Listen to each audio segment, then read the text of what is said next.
All right, guys. So we're doing albums of the year, which I already mentioned to Twitch chat. But if you are here on YouTube, thank you for watching. But gonna be going through my honorable mentions. Top five. I have five choices here. As you can see, one is already up here already. But number five for me is Gideon's "More Power, More Pain."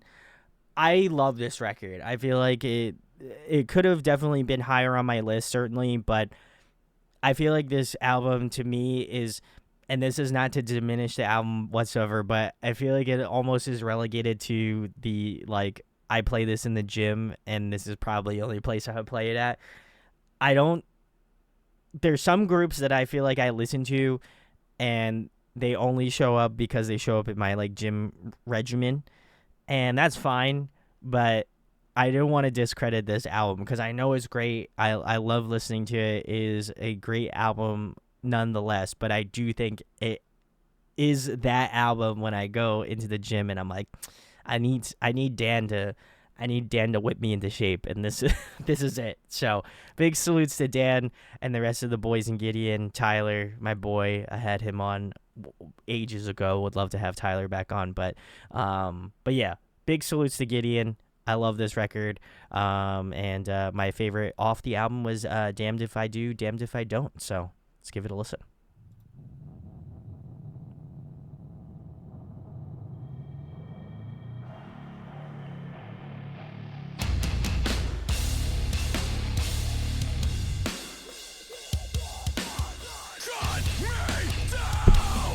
Oh, sorry, microphone.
I'm not gonna lie, this part fucking hits. I embraced it. Love it. Every image manufactured in your fucking mind. Who am I? I will decide. Woo! Cut me down. Level with the dirt. You can't cast me out. But you can't tell me who I am. Damned if I do. Damned if I don't. Step back, I'll reap what I sow. Death has never felt so close, but I felt open in this room. Come on, cut me down.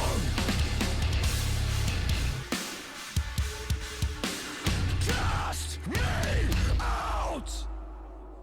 Oh, fucking hits. Is it true?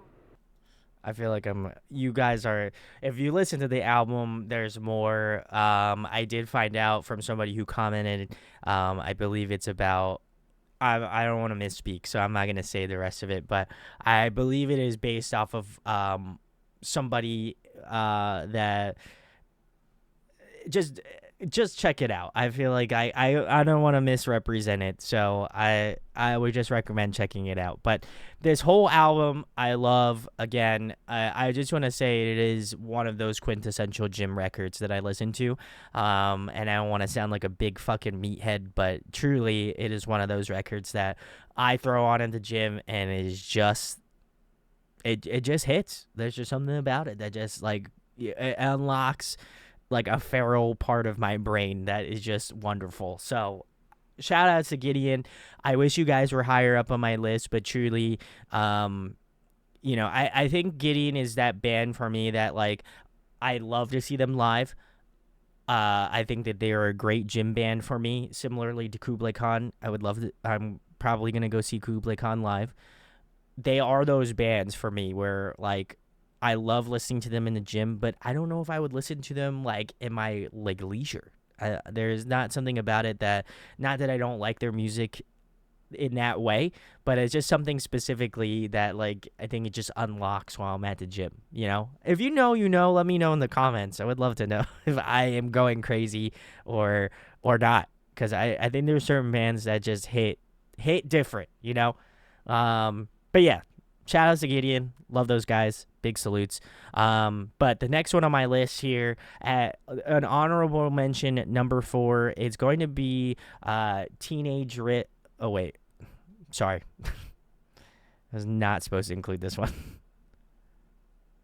We're going to pause here. All right, never mind. We're not going to pause. We're going to skip right over it. All right, guys. So the next one on my list. So I'm going to preface this with I made the list. The problem was I included too many, and I had to have like a top 20 and 5 honorable mentions. And unfortunately, Teenage Wrist did not make the cut. No offense to Teenage Wrist. They put out a fantastic record. But it is one that I don't feel like I gave a lot of listen to outside of listening to it live. Listening to it live while I did the review. And that is, again, I don't want to discredit Teenage Wrist by any stretch. I think they're a great band. But there was something specifically about that album that that I don't know. It just didn't hit the right way. There was something about it that I think it could have been just a little bit better to me personally. And so I had to remove it from my list, but I want to give a shout out to Sunshine. That was my favorite song off the album. So I digress. Anyway, number 4 is Movement's Ruckus. I did not do a review of this. I did a lot of reaction videos for it, and then I was supposed to do a review of it, and I just didn't do it. And then I wound up listening to the album anyway because the album was out, and I was like, well, fuck it. I'm just going to listen to the album.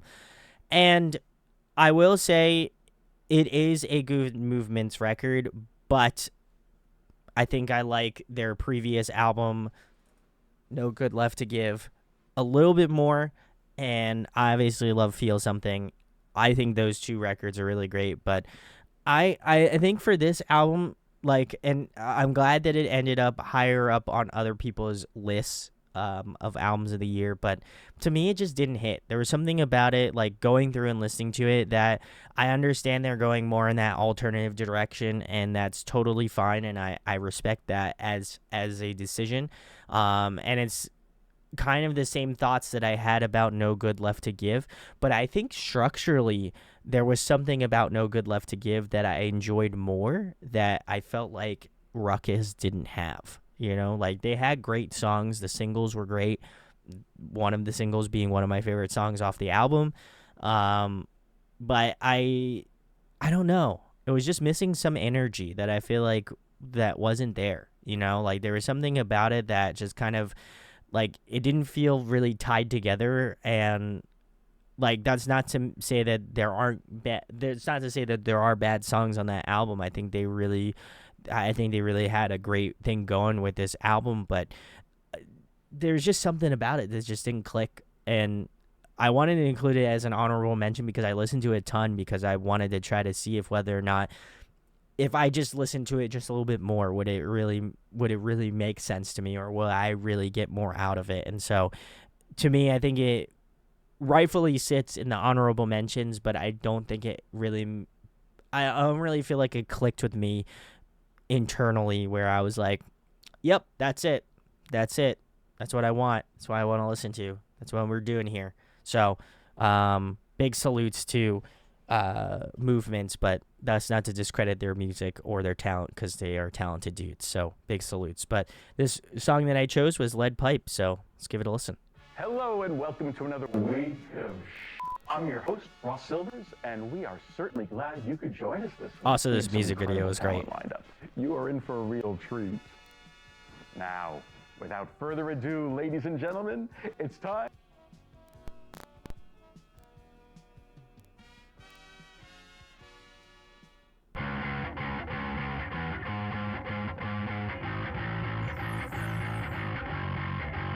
Here we go, back to basics. Another round of all the things I've heard before. I'm staying low, turning pages. I thought I killed you, now you're knocking at my door. But I'm gonna get right. What will it take this time to shut you up? Love like a lead pipe, the cold and callous type. I hate your guts. And I'm never gonna give you what you want me to give. You'll never play, won't let you play me again. I know you'll try to cheat me if I let you in, so I won't let you in. But here we go, down a dead end road. Another lesson in confession, like I sold my soul. I wanna know how that story goes. Cause if we're betting, then I'm guessing that you're blowing smoke. You're going on and on and on, telling me all the things I'm not. You're going on and on and on, but by the end of the night you'll be gone. And I'm never gonna give you what you want me to give. You'll never play, won't let you play me again. I know you'll try to cheat me if I let you in, so I won't let you in. And I'm never gonna give you what you want me to give. You'll never play, won't let you play me again. I know you'll try to cheat me if I let you in, so I won't let you in. I won't let you in.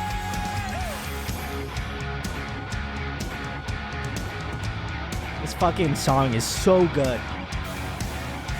It's got like the perfect amount of aggression to it.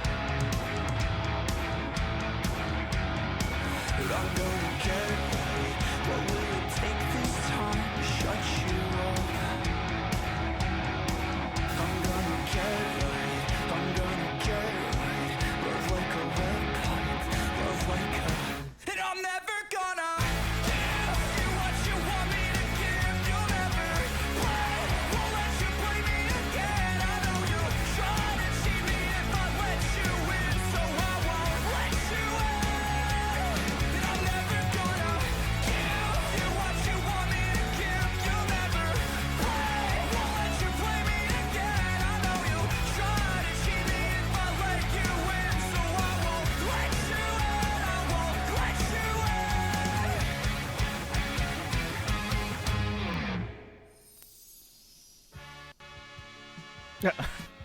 I forgot how crazy the music video is. Big salutes. But guys, that was Movement Ruckus at my honorable mention number 4.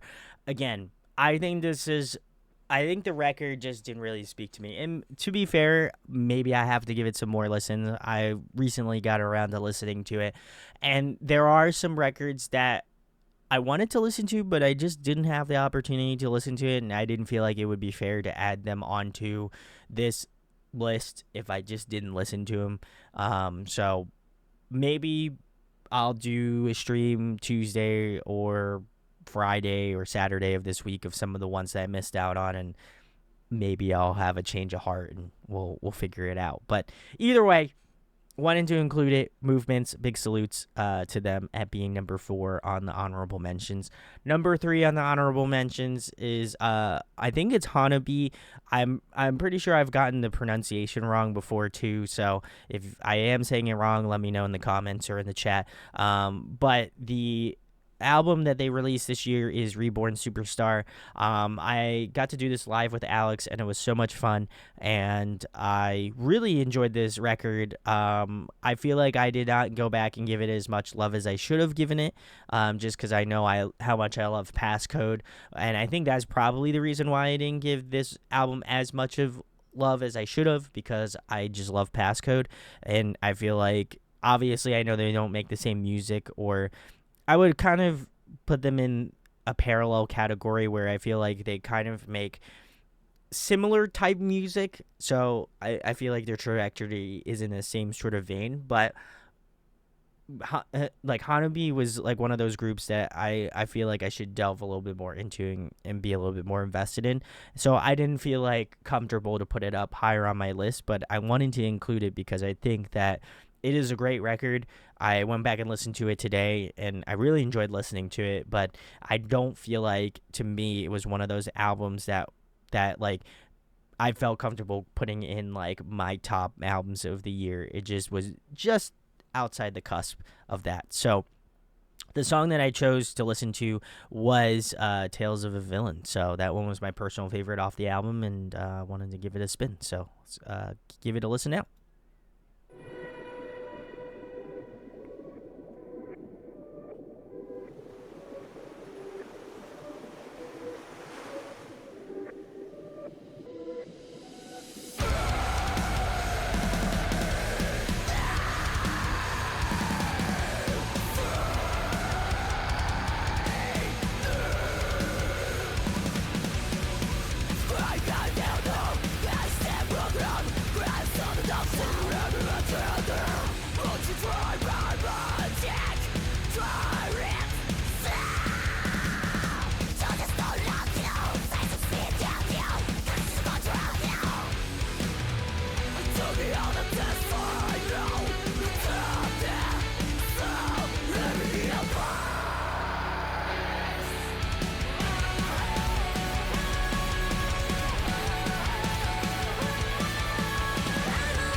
This section is so cool.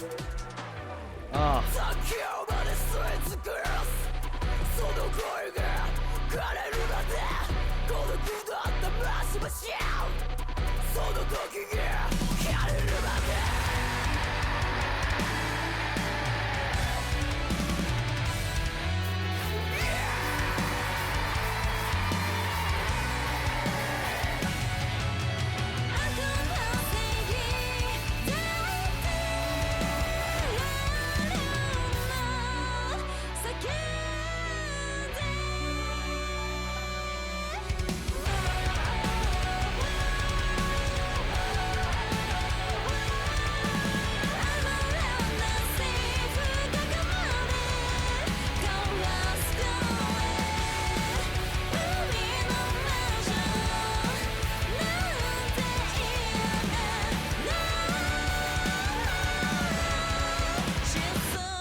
Song fucking hits, man. Big shout outs to Hanabi. They're awesome. Yeah, Tales of a Villain. Like I said, I feel like this album, I kind of regret not giving it more love than I should have, because I do think that listening to this song specifically and kind of again going through the whole album again, made me really realize how much I enjoyed this record. And so, like, I kind of wish I listened to it just a little bit more and got a little bit more invested in it. But there's so many albums to listen to. I feel like if I did that, I would never be able to put out the end of the year stuff. So I feel like it's so finite in that way. But I highly recommend people giving re-listens to albums they maybe didn't feel at a certain time. I think you can always have a change of heart about some things, or maybe an album you really loved you might not love anymore. Which I hope not. I feel like if you love an album, you love an album, but there's something specific about like certain albums, right? So maybe Hanabi is one of those bands that I have to delve into a little bit more and revisit. But yeah, shout outs to them and their record Reborn Superstar. Really great. Number 2 in my honorable mention is going to be Hollow Front. I really enjoyed their record, The Fear of Letting Go, but I felt like there was better albums to come out, and that's not to discredit Hollow Front, because really it's only Lee and Tyler now at this point. But I think that they are going through a transitional period where I can see where they're going or where they're going to be heading, and I'm really stoked for what is to come next. But I'd also say, as well as this, like, I think this is a really good stepping stone for people who, didn't know all of the stuff that happened with the group. And I think this is a very good introduction to them. So I love the fact that they are able to kind of reset in that way. But I also feel like if you're an older fan and you've been a Hollow Front fan for a bit, it's a little bit of a difficult pill to swallow, I would say. But I'm glad that they're still doing it. I'm glad that they're still making music and they're still really passionate about it. And so, especially given the situations that they've been a part of, I'm glad that they really enjoy doing it and that they're still continuing to do it. So big salutes to them. But the song that I chose off of The Fear of Letting Go was my personal favorite off the album, which is Under Pressure.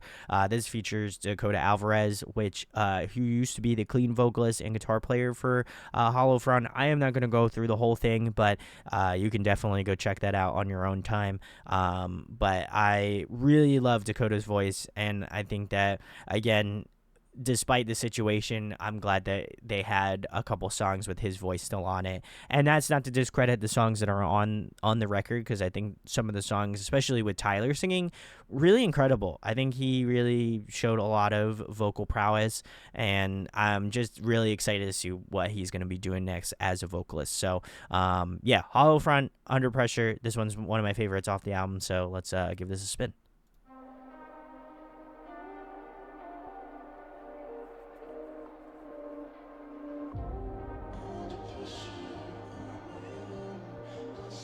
I also thought the hooks on this song were incredible.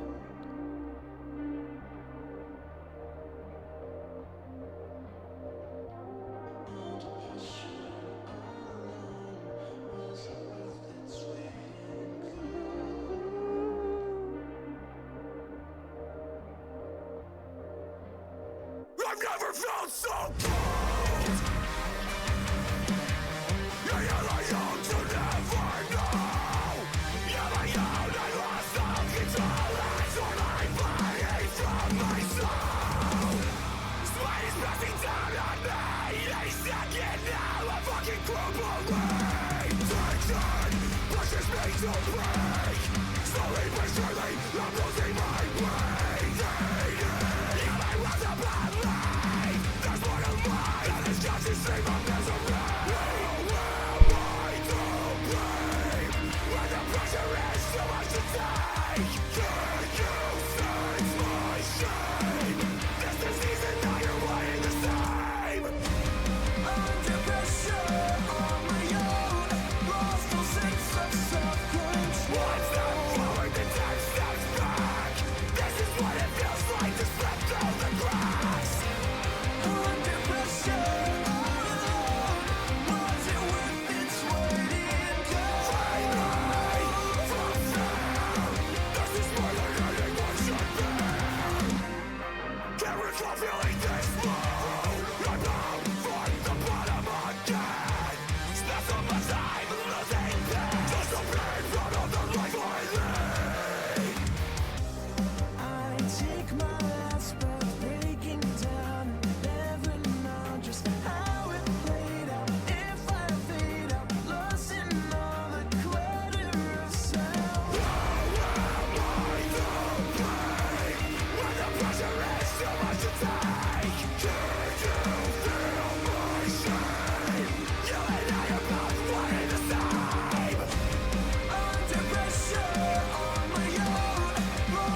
All right, guys, that was Hollow Front's Under Pressure featuring Dakota Alvarez. Yeah, I feel like I kind of made all my points. I mean, Will I Run is, again, another great example of, like, Tyler crushing it. We're All Left Suffering is another good one as well, too. I think there's really great examples of Tyler doing a lot of clean singing as well as doing screaming.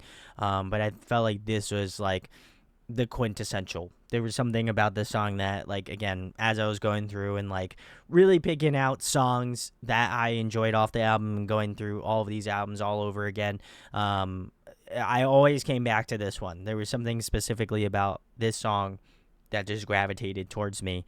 And I think even in the live, I think I talked about how much I gravitated towards this one as well. But yeah, I love this album.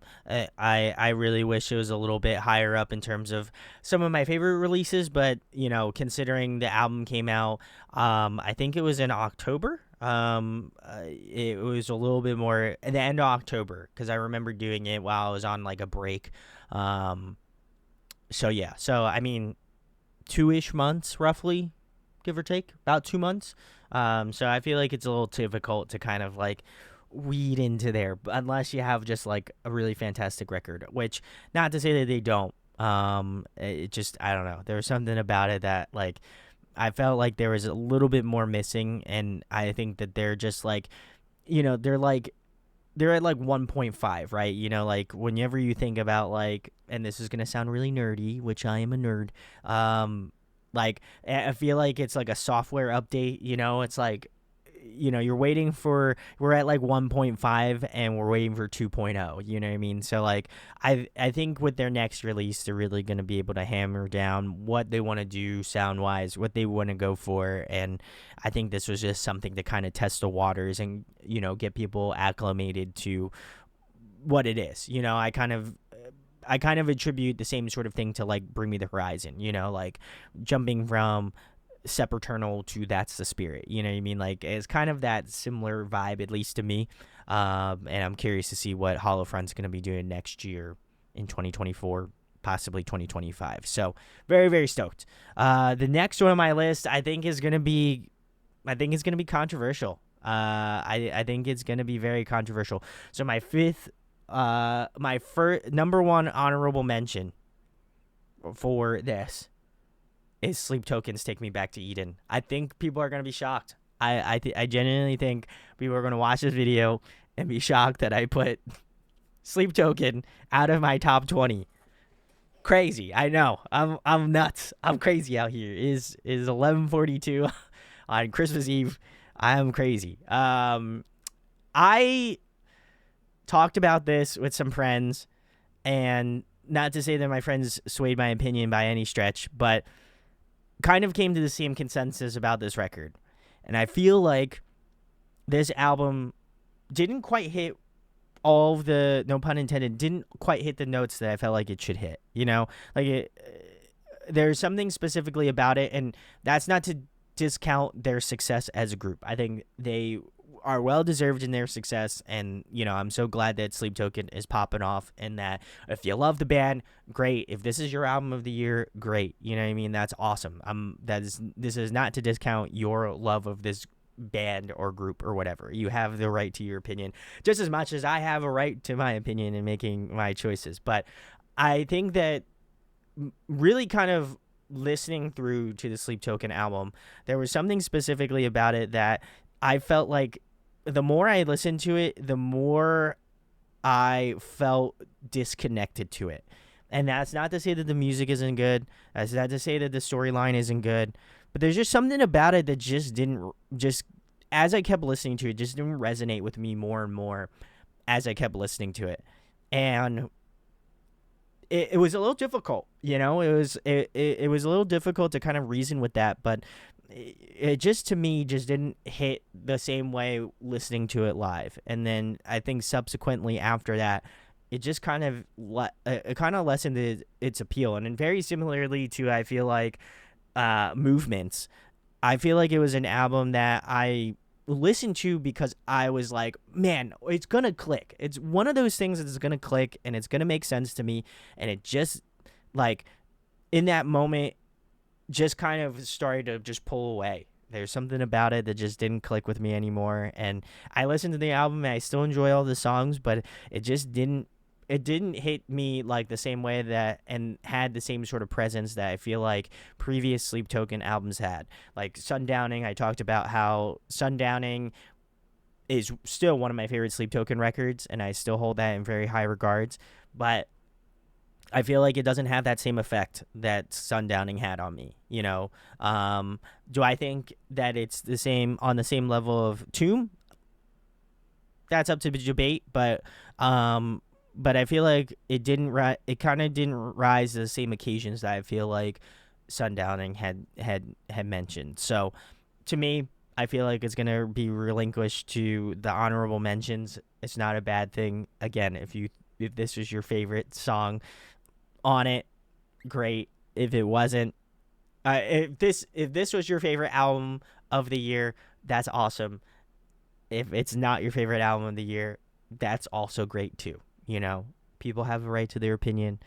Would love to know down in the comments. But yeah, I feel like that one's going to be a spicy one for, I feel like, some people. So yeah, here we go. And the song that I chose, of course, was Take Me Back to Eden. I feel like I had to do it. I don't know if I'm going to do the full 8-minute because it's a little bit of a long boy, but we'll get into this next one.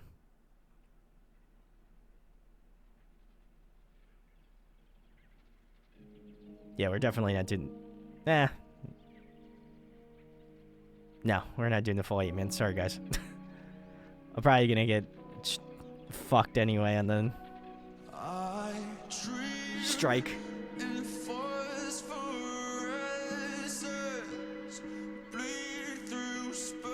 8.5 minutes, sorry. I'll give you the 8 minutes.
Well, yeah, I spit blood when I wake up. Sink porcelain stain, choking up brain matter and makeup. Just 2 days since the mainframe went down and I'm still messed up.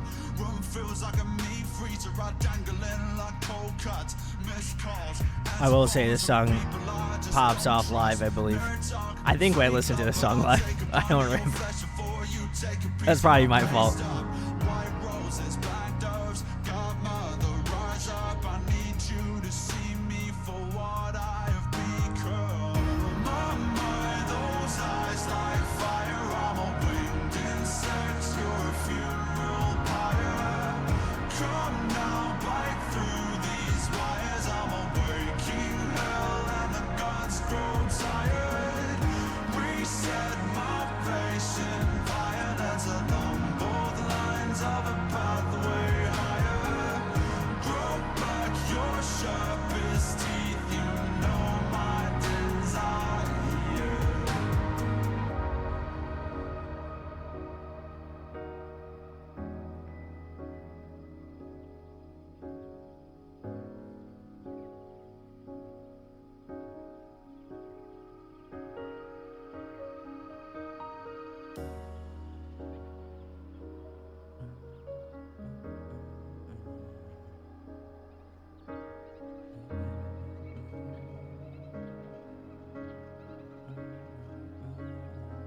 I guess it goes to show, does it not, that we've no idea what we've got until we lose it.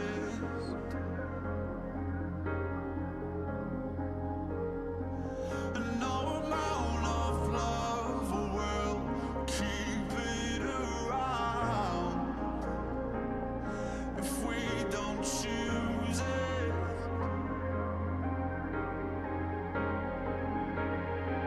And I don't know what's got its teeth in me, but I'm about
All right, guys, that was Sleep Tokens, Take Me Back to Eden, the title song of the album. Yeah, I feel like I kind of covered all of my reasonings as to, why I feel like Sleep Token put out a really great record. But I don't feel like it really.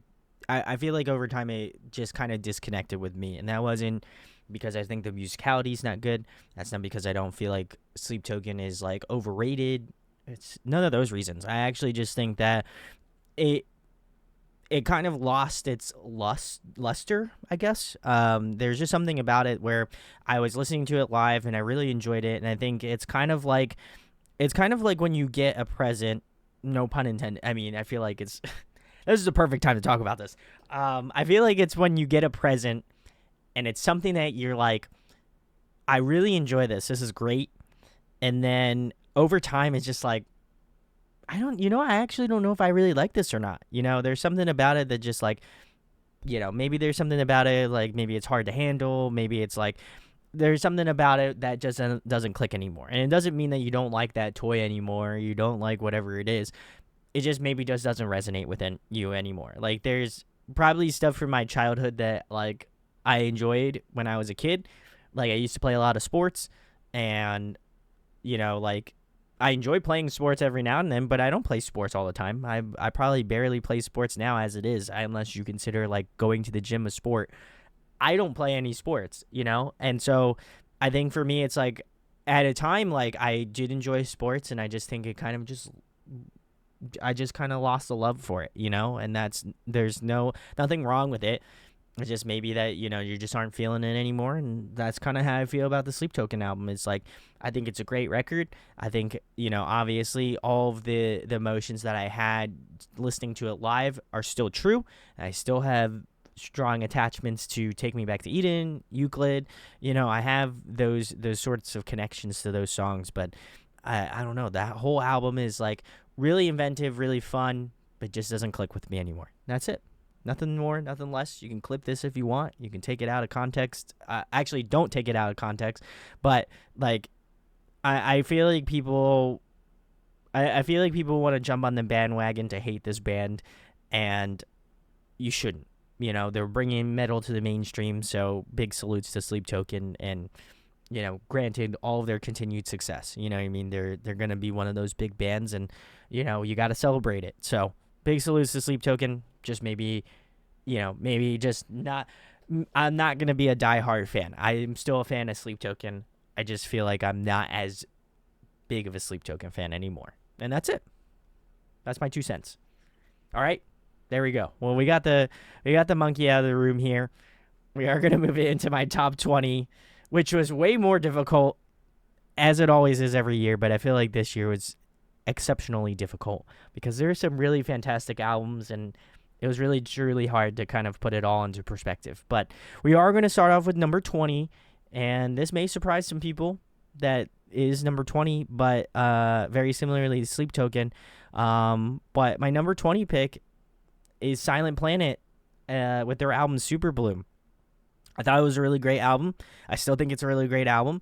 But I think there are some albums that are a little bit better on this list, if I'm going to be honest. So didn't want to dismiss them. Did not want to not include them. I still think they put out a really fantastic album. And my personal favorite song off the album was Off-Worlder. I think this song, I cannot get this song out of my head.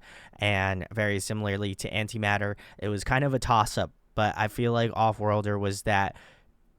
I think Off-Worlder was that song that I was just like, yep, that's it. Right off the bat, and same with Antimatter. But I feel like it just gets better. It just gets better over time. And I feel like Off-Worlder is one of those songs. So shout outs.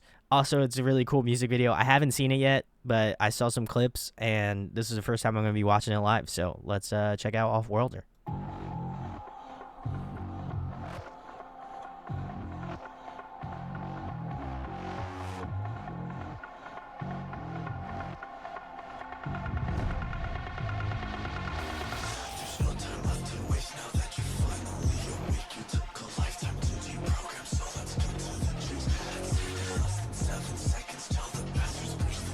Just remember nothing's real. They can't hurt you anymore.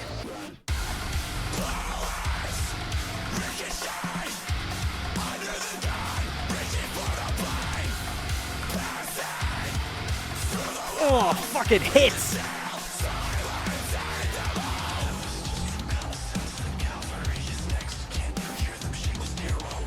I fucking love this song. Oh.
Oh. Song gives me a workout every time. Also, it's such a sick music video. Shout outs. I already spoiled number 19 for you, but either way, Offworlder, off of Silent Planet's new album Super Bloom. I enjoyed a majority of the whole album. I feel like it just barely edged out Sleep Token. And that's not to say that Sleep Token's album's bad. That's not to say that Silent Planet's album's bad. I just feel like Silent Planet resonated more with me musically and also lyrically. Garrett is such an incredible lyricist. And I feel like this is... And also vocalist now. I mean, for the sheer fact that he's both doing screaming and clean singing on this album is just a real true testament. I know I talked about it a lot in my reaction videos, but it was a little scary, if I'm going to be honest, you know? I was a little bit scared to see what was going to happen after Tom left. And I feel like Tom and Garrett's just interaction was super great in previous works, and with this new album looming, I was a little scared of where they were gonna be headed, but I feel like they're Garrett at the helm. I feel like they really got a good thing going, and I'm very excited to see where they're gonna be headed next. And just best of luck. I feel like they're gonna crush it. You know what I mean? So I'm super stoked, and I think this album is a really good song. And I'd also give another honorable mention in terms of songs to listen to. I would also recommend Super Bloom. I really enjoyed that one.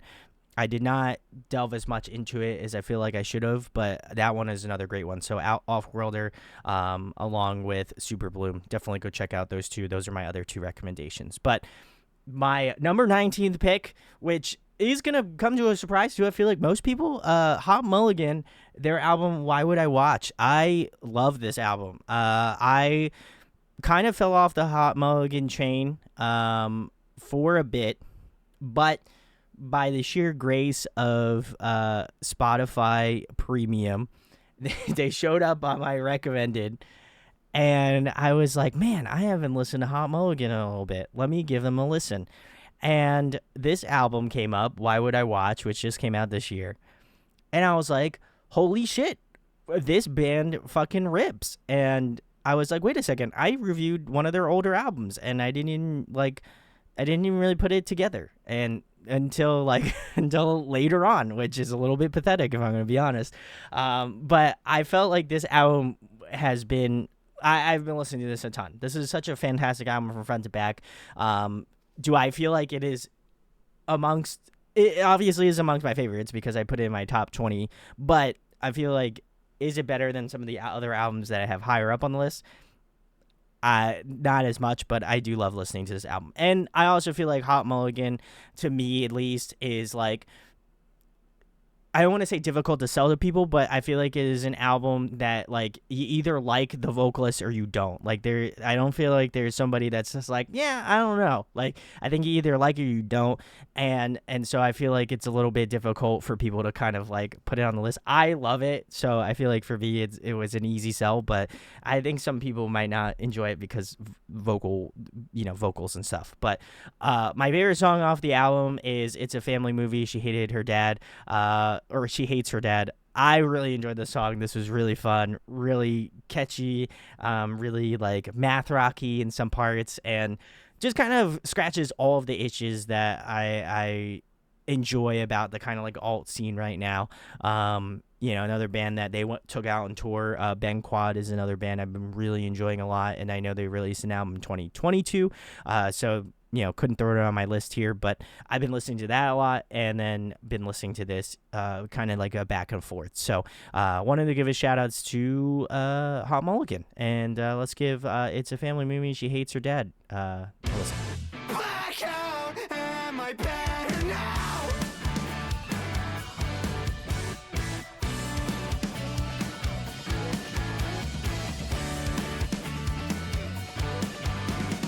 Dinner table yelling at the television, getting high before noon. Is this to start your pills again? Where'd you ever learn a little? Try and cut the cord. Hit the line. See the space heater trying off the floorboards. Offer nothing, never change. Look inside, I saw this day. You'll find nothing you can save, but try and stitch up grandpa's tummies. Blackout, am I better now? I saw my family off their faces, I was graduating. That's how you pass it down. Can't pretend like you wanted that. Sit me down and give me the confessional. Stay together for the cat. Isn't that original? Never know. I grew up and learned that we were poor. But he never tells you love is more important. Nothing special, family name. I'll never find the will to change. And if I could, I would stay the same. Blackout, am I better now? I saw my family off their faces, I was graduating. And that's how you pass it down. Hereditary, maybe see if I go into something. So now it's bottles breaking, see the whole house is shaking. Let's open up, tear down the walls and sink into the basement. And that's how you pass it down. Can't pretend like you wanted that. You pass it down. Always selfish. That like little lead section, I love it. Baby, I've been in the way. Don't get shame, oh, I'm so sorry. Blackout, am I better now? I saw my family on their faces, I was graduating. And that's how you pass it down. Hereditary, maybe see if I go into something. So now it's bottles breaking, see the whole house is shaking. Let's open up, tear down the walls and sink into the basement. And that's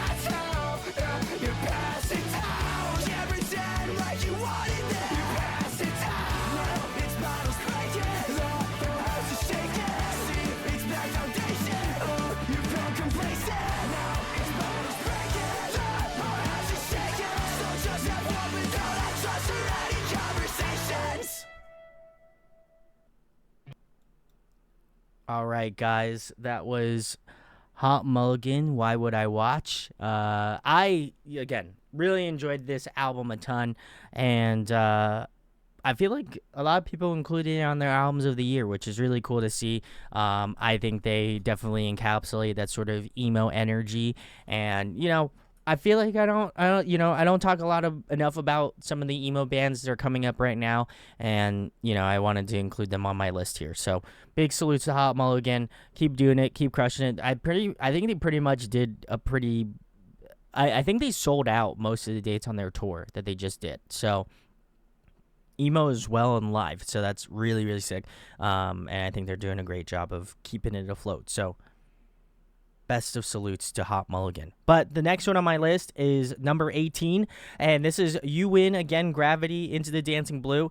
If you've known the channel, if you know me, this band has been with me since the beginning, and I love this album. Like, I remember when I did the live review, I listened to that album a ton, and I have gone back and listened to it a ton more, and I feel like it is a fine wine. It continues to get better with age, and I'd argue too, like, this album seems like the type of album that will continue to get better and better year over year, and I know that I will go back and listen to it because I know that they take a lot of care and attention into writing the material that they write, and to me, I think this is probably the best foot forward, and I know that probably by the next time they release something, I'm going to say the same damn thing, but right now, in 2023, I feel like this is their best work to date, and I just love what they're doing musicality-wise. Like, I think there's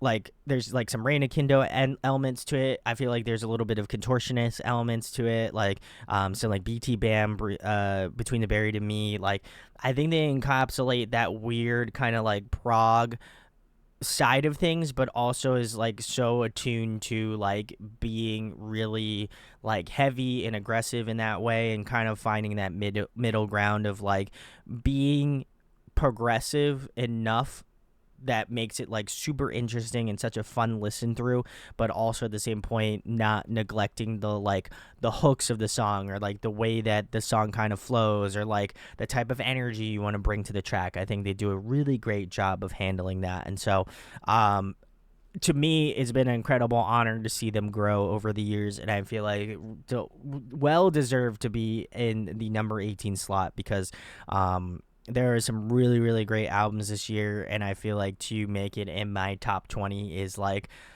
to me, I think it's such a hard feat, at least from my perspective, putting it all together. But I'm glad to see it was mentioned on some other friends' lists as well too. So I'm glad the word is getting around about these guys. And again, if you have not checked out You Win Again, Gravity, we are going to listen to my favorite song off the album, which is Character Arc. So let's give it a listen.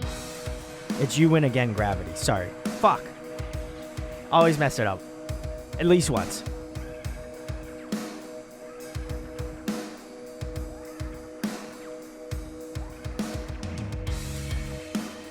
Unless I did mess it up. I'd have to go back and look. I might not have. Just might have PTSD about it.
This second section is so fucking crazy.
All right, guys, that was You Win Again, Gravity, off their new album, Into the Dancing Blue. One of my favorite songs, Character Arc. I, again, really enjoy this. I think they, again, combine a lot of fun elements of the Contortionist, like Reina Kindo, BT Bam. So if you are into, like, that progressive metalcore styling, this is a band to check out. I know this is probably a band that is under a lot of people's radar, and I would hope that you guys give these guys a listen because they're really fantastic and they've always put out really great music. But I feel like this newest album has a collection of some of their most intense work. Like there were so many songs that I could have chosen as a favorite song on this album, and I just felt like Character Arc was the one that spoke to me the most. But genuinely, any of the songs on the album just are really, really fun to listen to. And if you want to get my full thoughts on it, check out my live review of it, because I think that one gives you guys a better perspective on the album. But it to me was just a wildly fun record to go through live, and also just a wildly good album that I would hope more people give a listen to. So definitely well deserved at number 18, but I feel like I had to include them on my list 100%. So we are going to move it on to number 17, which is The Ongoing Concept. Again, I had the lovely pleasure of talking to Dawson earlier this year about The Ongoing Concept. It was great.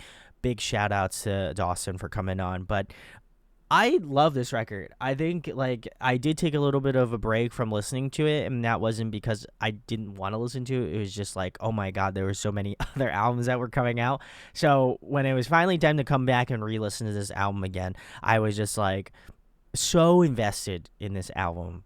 I think that it is just again a great album, and I think it's from a band that very similarly to You Win Again, Gravity. I think it's a band that is heavily underrated. You know, I think it's a band that obviously they took a little bit of a hiatus and they're back now, but truly a band that I felt like should be well deserved on anybody's favorites of the year. And I haven't seen it as much or too often, and I feel like they need to be on somebody's list, and again, well deserved on my list, because I think it is so hard for me to put all of these albums into one concise video. But yeah, this band is wild, and if you haven't listened to Again yet, I would definitely recommend showing it some love, because it's awesome. But the song that I chose off the album that is my personal favorite is Feel Again. I just enjoyed this album from the first note, and every time that I come back to this song on this album is just the one that hits me the most. And so had to include on the list. So let's get into Feel Again.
Oh, so much fun. Oh, I fucking love this.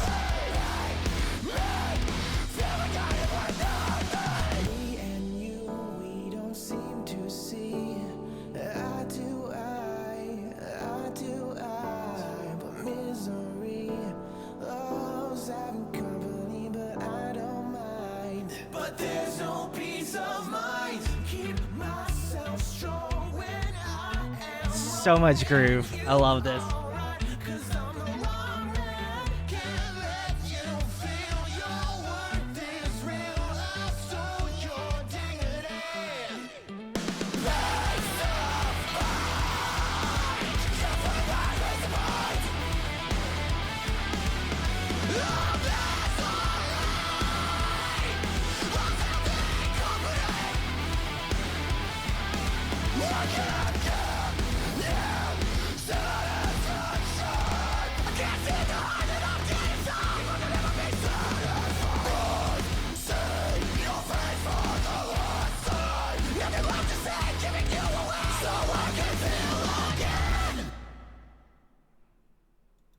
All right, guys. Oh, okay, cool. I didn't go into the next one.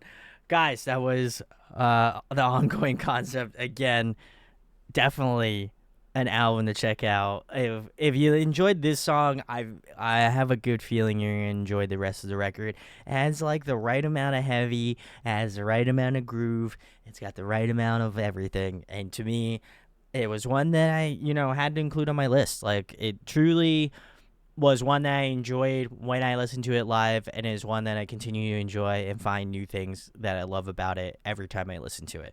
I think Dawson and like I'm pretty sure it's like pretty much a family thing. So his three brothers all play in the ongoing concept, and I think their cousin is like the drummer or bass player or whatever, which is pretty wild to me. So, which is really cool. I love that. I know he talked about it in the interview, but that was like earlier in the year, and I can barely remember what I did yesterday. So really, really cool. And I think this album just kind of again cements why I love the ongoing concept and why they needed to end it up on my list. So shout outs to ongoing concept. But the next one, number 16 on my list, as you can already see on the YouTube title thing, I have the Of Virtue's newest album, Omen. Really enjoyed that record a ton. I still love it. I still listen to it a lot in my free time, and I also listen to it at the gym. It's kind of got like the best of both worlds. It was similarly to my thoughts on Gideon. However, I think that Of Virtue has a way of that I can listen to it like not at the gym, but also as like something that I can listen to at the gym. So it's kind of like a best of both worlds situation. No offense to Gideon. I love Gideon, but I feel like Of Virtue just hits the right spot. There's something about like some of their more like melodic songs, especially with like both Damon and Tyler. They're both fantastic singers, and like you have those songs that are on the album that just like hit emotionally, and then you have a song like this, Cut Me Open, where you're just like, geez, like this one hits in such a fun and fantastic way. So shout outs to Of Virtue. I love those guys, but Omen had to make it on my list because I've been listening to this a ton, and I've been revisiting it a lot more recently, and it had to be number 15 or 16. I mean, sorry, it had to be number 16. So big shout outs to Of Virtue. So let's get into Cut Me Open, which is arguably my favorite song off the album. So let's give it some love. Cut me open.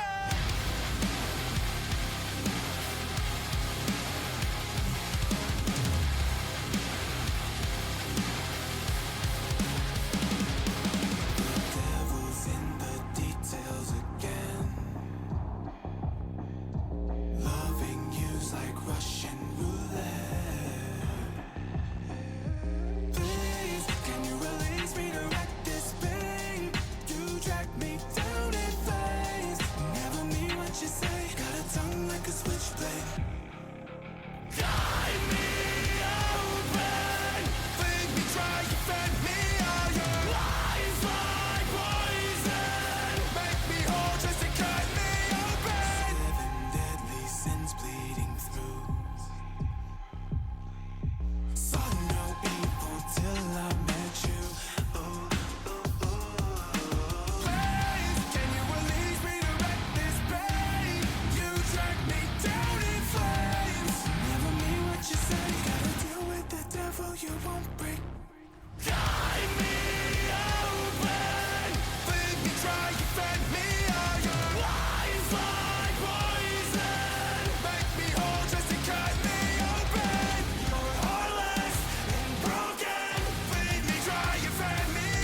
Oh, that breakdown fucking smacks.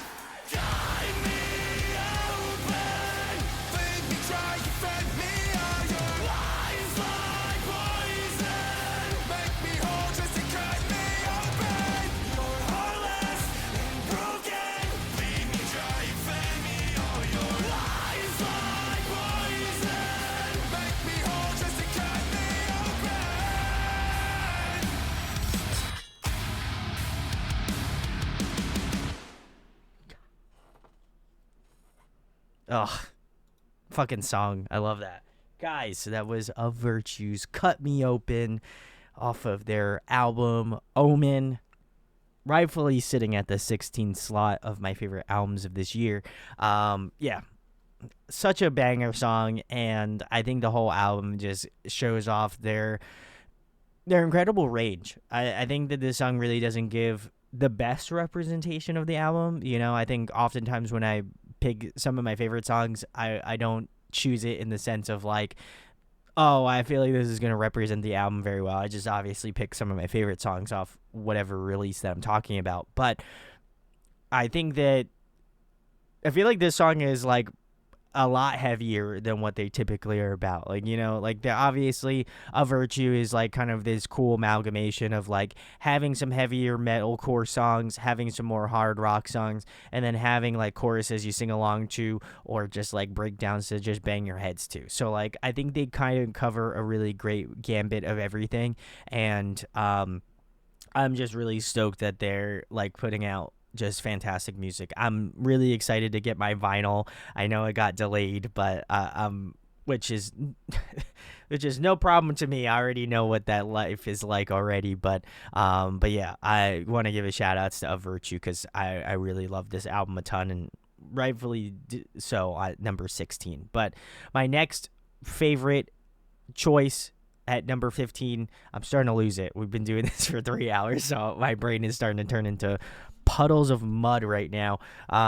But number 15 is The Wise Man Fears, Atlas Runica. One of the first albums I reviewed in this year, in 2023, but it has stood this test of time, and I feel like, again, very similarly to a lot of these albums, you know, it is aged like a fine wine this year, and I feel like every time that I listen to Atlas Runica, I just love it a little bit more. I will say an honorable mention for songs. I really love Sun Chaser. I didn't choose it as my favorite song on here, but I wanted to give it as a runner-up song to give a listen to because I really love that song, and I find it ironic or funny that Whalebones is the feature because Nathan, their guitar player, is the singer of Whalebones, but also is in The Wise Man Fears. So it's just kind of funny to me. I just thought even Spawn was a funny feature as well too. Not to say like the songs were bad. I just think it's funny to see their bands that are associated with them because members of those bands are in Spawn and also in Whalebones collectively. But it's, again, I digress. It's just a funny scenario. But the song that I chose was Sea of Fire, of course. You know, this song is a monstrous song. I think it is the best song off the album by a landslide, but I really enjoy this one, and every time that I listen to it, I just gives me the oof face, and I love that. So let's get into Sea of Fire.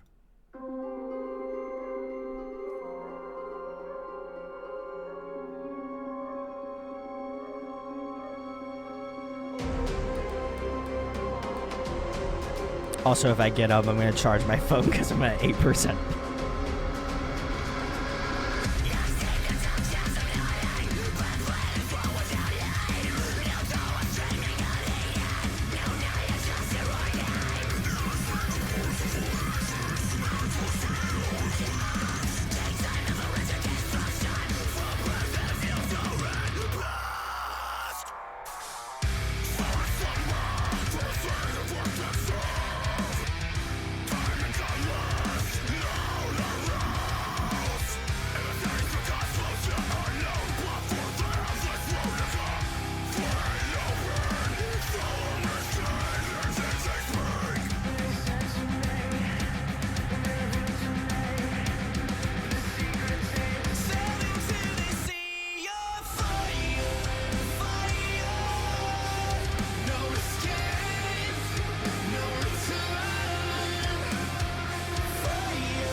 New horror screaming unheeded. No knowledge lost on our name.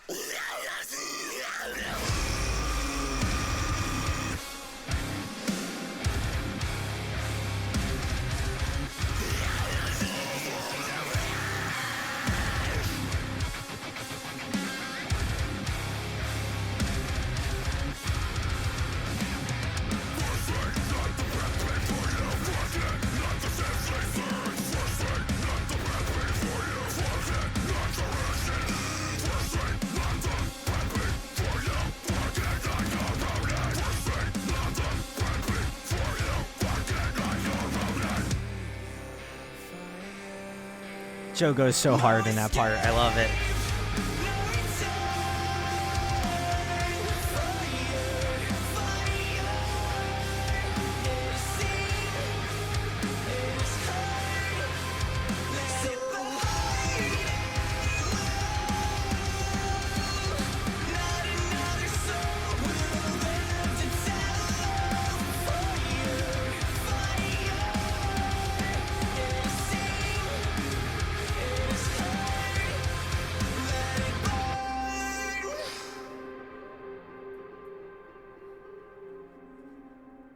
Oh, also the music video is incredible. I don't think I've actually ever seen the Sea of Fire.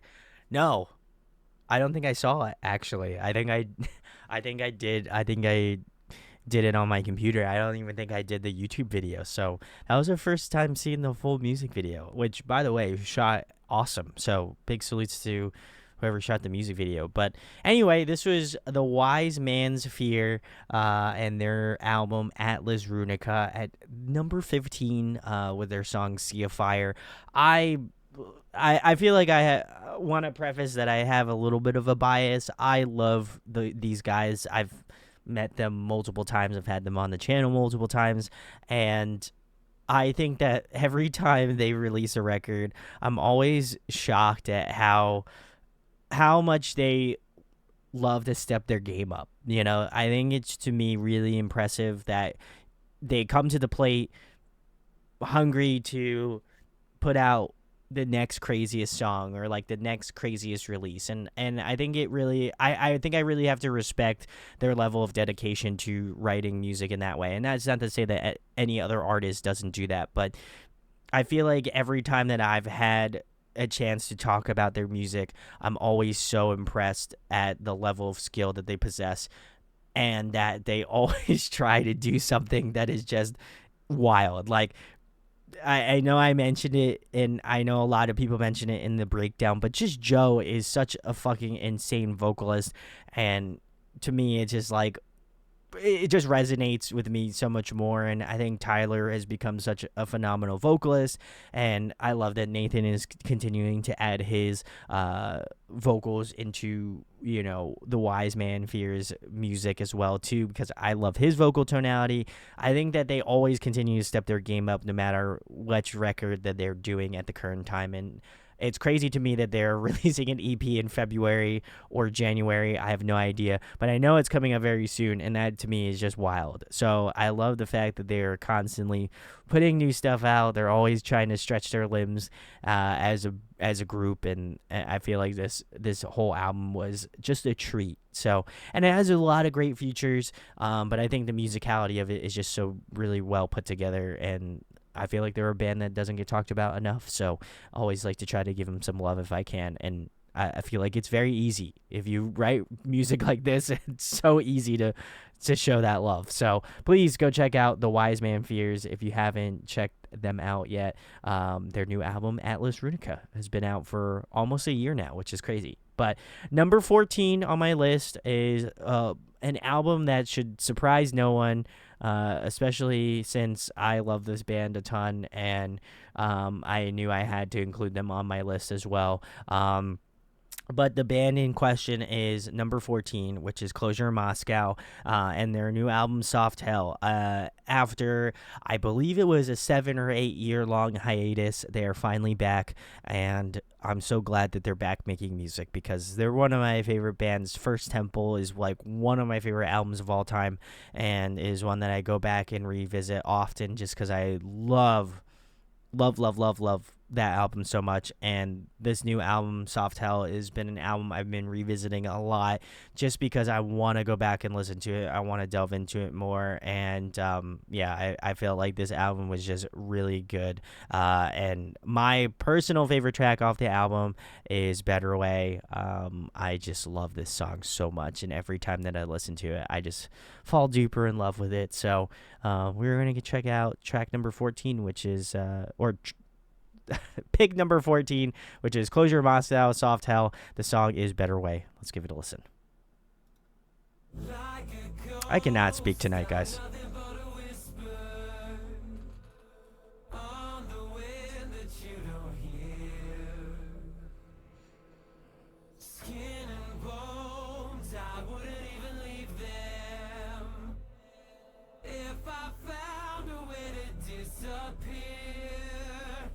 So I'll pace around inside all the memories of a time when I felt alive. And I can't keep waking every day wishing you were by my side.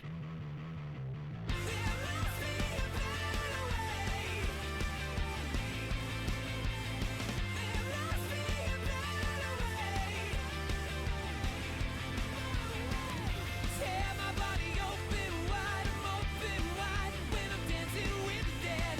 I just killed another night. My love's gotta show me a better way.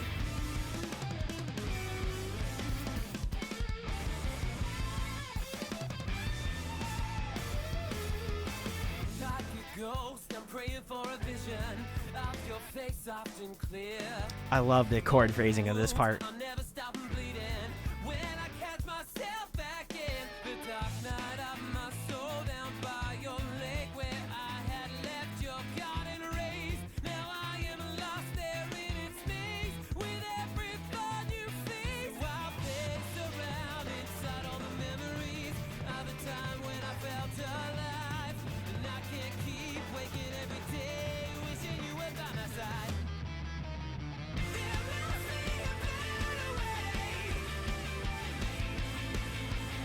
There must be a better way. Tear my body open wide, I'm open wide when I'm dancing with the dead. I just killed another night. My love's gotta show me a better way.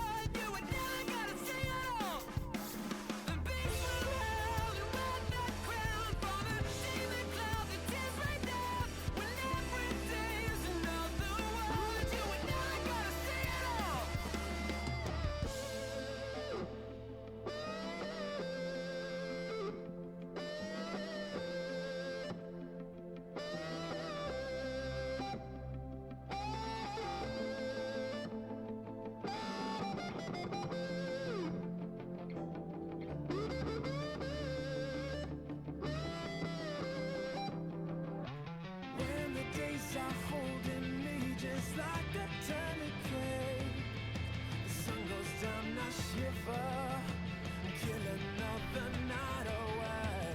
You're never leaving, you're the sinking in my belly now. Another night away, I kill another night away. You're never leaving, you're the sinking in my belly now. There must be a better way. There must be a better way.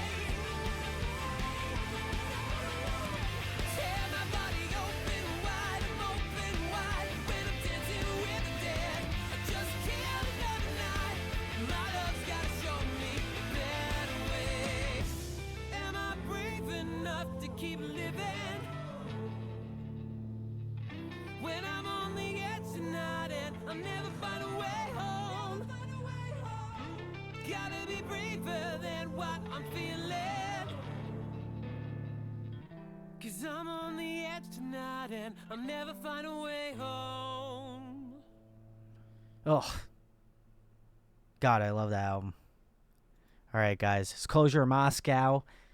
Number 14, Soft Hell. Oh man, this song is Better Way. It was such a cool album to experience live too. I know I keep saying that a lot, but a lot of the albums that I have on here are ones that I've listened to live. But God, this band is so cool. I am really stoked they're coming to the States in a couple months, and I'm so excited to see them because they're a group that I, again, have been listening to for such a long time, and I just enjoy their musicality so much. I think a song like this is really representative of what I love about Closure Moscow. Just really fun, jumpy kind of riffs, and just their vocalist is super, super tight. And I, again, love everything about this band, and I felt like you knew it was gonna end up on my favorites. Like it was almost fated to be on this list. So I love Closure Moscow, and again, so glad they're on my list and I'm so glad they're releasing music. Like, there's something special about being a band for as long as they've been a band for, and for them to just continue to release music after taking a very long hiatus is just amazing. And I hope people really were receptive of the album, and I hope people go out and see them when they come here to the States. So that's my only PSA. I hope that happens. But next on the list here, listen, we got 13 more to go. So, and it is almost 1 a.m. here, so I gotta rush it a little bit. But next one on the list should be no surprise to anybody else as well. Number 13 is Knight Rider and their self-titled album. I love this album. I talk about Affiance so much, but I feel like Knight Rider is just like the next evolution of their band, and it was so grateful to listen to their album live again, and just to kind of delve into it. It was so much fun, and they're a band that I feel like a lot of people will love, especially if you're into like really fun riffy guitar work, but also love great vocals. Dennis is a fantastic vocalist, so love to see it. But the song that I chose was Cold War, and this features Ryan Kirby of the band Fit for a King. It's one of the singles, but I think it is one of the strongest songs on the album, so let's give it a listen. Say goodbye to the ones you left behind, the lies you keep so you can sleep better off at night.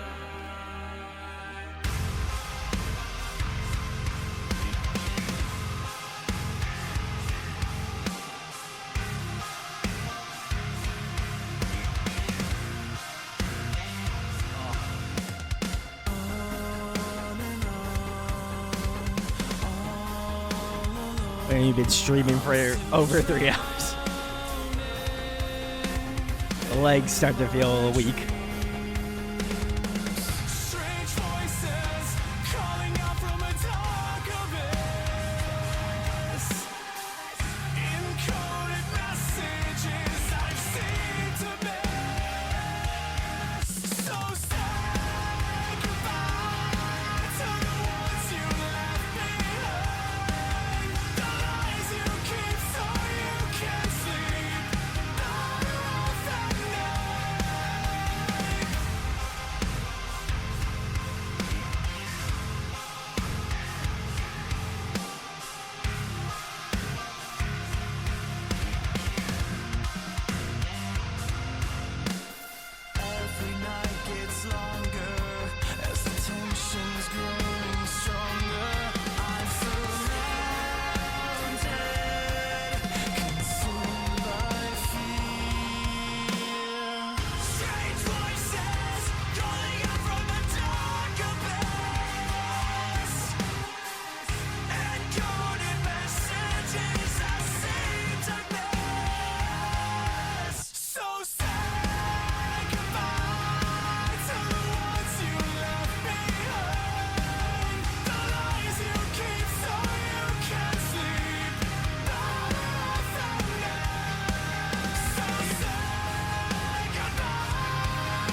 All right, guys, that was Knight Rider Cold War featuring Ryan Kirby of the band Fit for a King.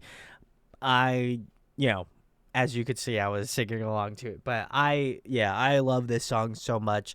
The like melodies, the range of Dennis is just really incredible to me. And just the whole song is really, really fun, like guitar wise, even bass wise as well too, and drumming. I feel like instrumentation wise, it's really fun. Vocally, it's very fun. It is just a really good song, and I think like the hooks in the song are just so memorable to me, and just love it. I think it was one of the ones that, again, when I listened to it as a single, I just knew I was gonna love it on the album, and yeah, not even surprised that I still enjoy it and still love it and love the album.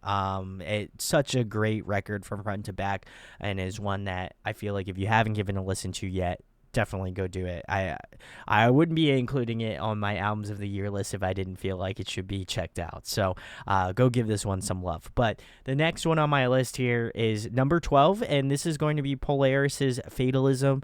I really enjoyed this album. I do also feel like I probably enjoyed this record a lot too, just because I know unfortunately Ryan, one of their guitar players, passed away, and I feel like it did have a lot of sentimental value in regards to the album. But I also kind of wanted to take that out of the equation and still feel like if Ryan was still with us and this was an album that they put out, do I still feel like it would be a good album? Like I wouldn't want it to be an album that I thought was good just because I was like, hey, like, this is in, memory of Ryan. And I feel like I still feel like it's a great album. Obviously it's number 12 on the list, so it's one of those albums of the year. But I do also feel like, I also feel like it is very representative of what Ryan brought to the table and his musical contributions to this band. So I think to me it's like I take it into account, but I also feel like it is, it's such a time capsule in this group now that I'm very curious to see, how they're going to be going further and how they will be kind of putting a lot of their musicality together going further. But really enjoyed it nonetheless, and obviously it's on my list for a reason because I really enjoyed the hell out of it, and I listened to it a lot. I feel like anything from like 10 on is like an album that I listen to pretty frequently. So for this album and album number 11 to be on this list, I feel like you're very much in that echelon of like albums I listen to a lot. But either way, I digress. The song that I chose for Polaris is Dissipate. I feel like that one is one of the best songs that they've ever written, arguably. So had to include it on the list. So let's get into Dissipate.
that's in my side.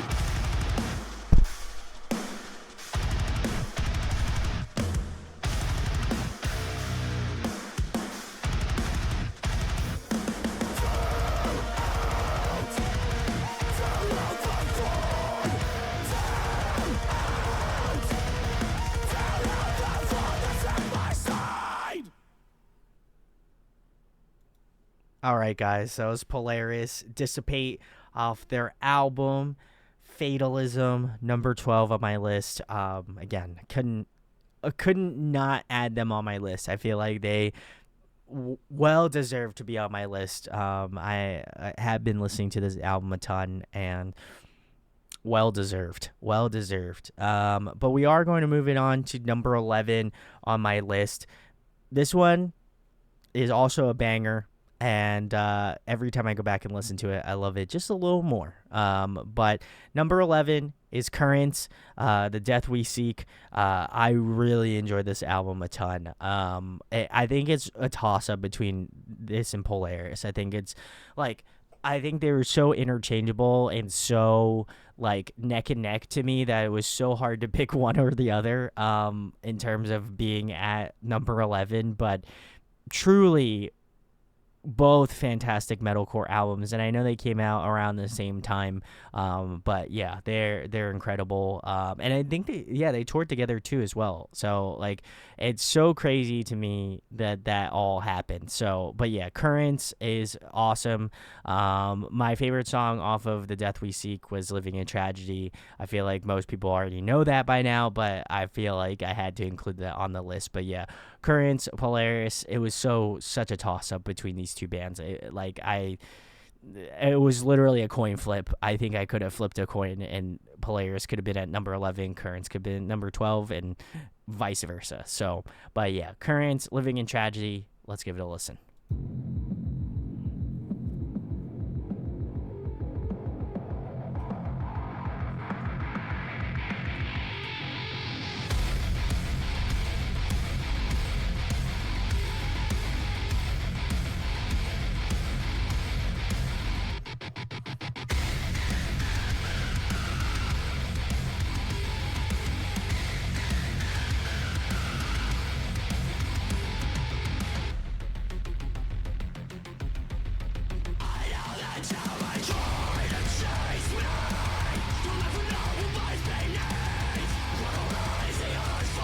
My hair, man. I'm getting too metal now.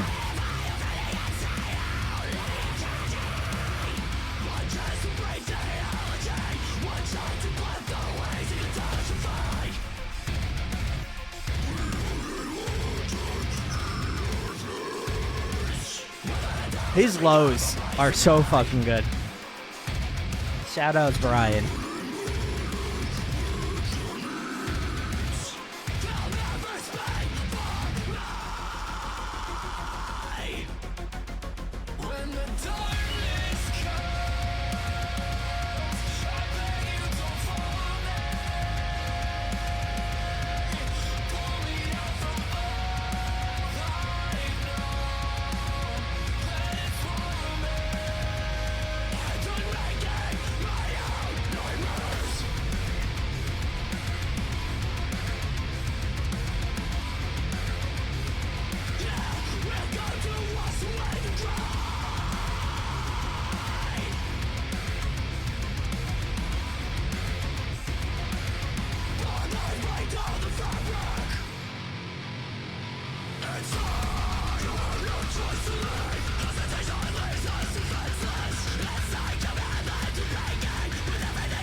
That's insane. That build up always fucking blows my mind. I love it.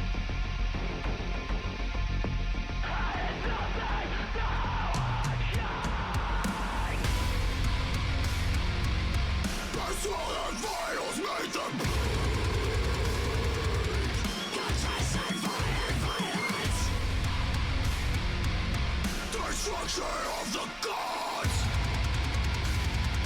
Victory costs every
All right, guys, that was Currents Living in Tragedy. Banger. I love this song. I will say the whole album is fantastic, and every time I go back and listen to it, I feel like I have a renewed love for it. But this song specifically is just like Brian and us is on a whole nother level vocally. I think it's just one that stuck out to me listening to it live and always continues to just blow me away in terms of vocal prowess. So I love it. Super heavy, really aggressive, but I really feel like Brian shines just so brightly in the song that I think it just makes it that much better. You know, it makes it a little sweeter. So I love it. So shout outs Currents. Also shout outs to Sharp Tone. Always having some fantastic bands. They do not pay me to say any of this. I just want to say that I just love fucking Sharp Tone records. They're awesome. So, and they're great people. Shout outs to Jess. But the next one on my list is number 10. I just want to preface that number 1 through 10 was arguably the most difficult set of bands to put together. I really had a hard time putting this list together, but I feel like 1 through 10, really any of them could have been one of my favorite albums of the year, but it was literally meticulously numbered down to like however many times that I've listened to this album, and how much I felt convicted to it. So I feel like it's kind of like a 50-50 where like even if it was an album that came out more currently, like if I still had like so much gusto about it that like would it still make it on my, like would it make it high up on my list, you know what I mean? So I really put that into factor. But I wanted to start it off with number 10, which is going to be the band Camino, The Dark. I have listened to this album religiously. I love the band Camino, but I will say I wasn't really sold on this album to begin with, but as I had listened to it, it just continued to get better and better. And to the point where I have a song, one of the songs that I'd like try to practice vocally, and then it became 2 songs, and then it became 3 songs, and then it became the whole, like half the album. And now it's like pretty much the whole album that I can not, I won't say I could recite it word for word, but like I can pretty much make my way through the entire album. That's how many times I've probably listened to this record. But yeah, I love this band so much, and I feel like the song that I enjoyed the most, there's a couple songs I enjoyed the most, but I would say this one specifically, I just love the vocal cadence of the song, and I think it's just a fun song to put together. So the song that I chose off of the band Camino's The Dark, I chose Novocaine. So let's give it a listen. Hooks for days, guys. That was band Camino, Novocaine, off of their newest album, The Dark. I love this album. Like I said, I've listened to this album religiously. See You Later is another great song. I just so many hits. I will say it's like I have this real like, I don't want to say, I have like this kind of God complex about Try Hard because I love that album so much, and I feel like it was like their white pony, you know what I mean? I feel like it's something that they have to chase, like in my mind to like measure up. But now that you think about it, I think that this album is the white pony. Like now I'm curious if whether or not they're gonna have an album that sticks with me more than both Try Hard and The Dark now. Like there's something about it that kind of turned around for me, and I appreciate that they're going more in the rock direction. Shout outs to my homie Chris. I know we talk about the band Camino a lot, but I like that they went like a little bit more pop rock. You know, I'm about it. You know, that's more my lane. It's more my speed, but I think they really did a great job.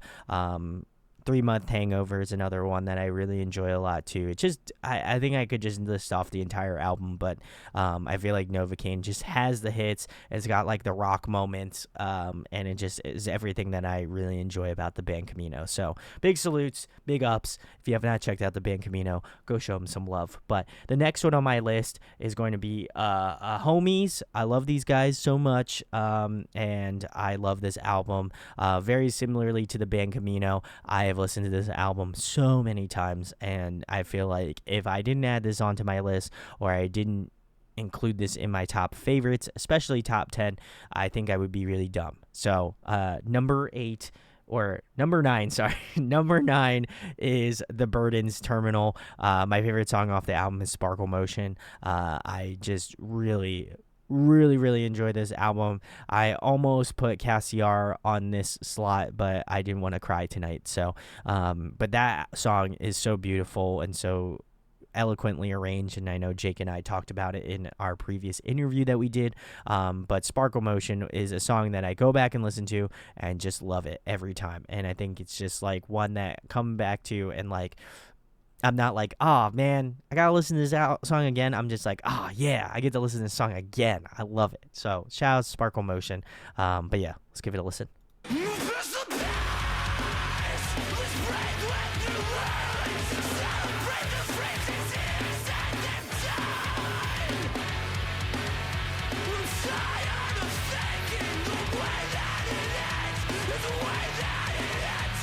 Also, sorry, I stepped away. Phone's at 53%. It's good.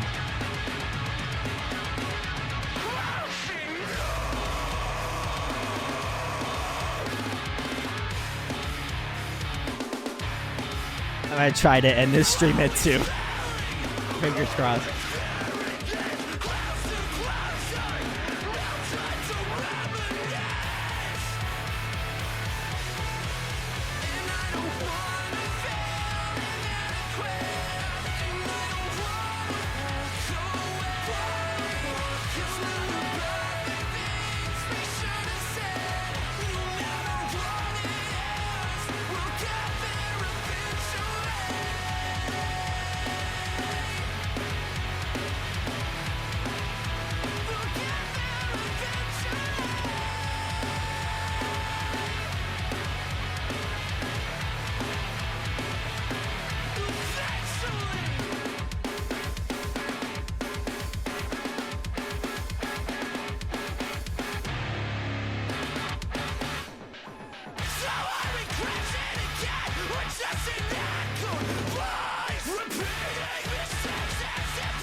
Oh, so good. Fucking love that song.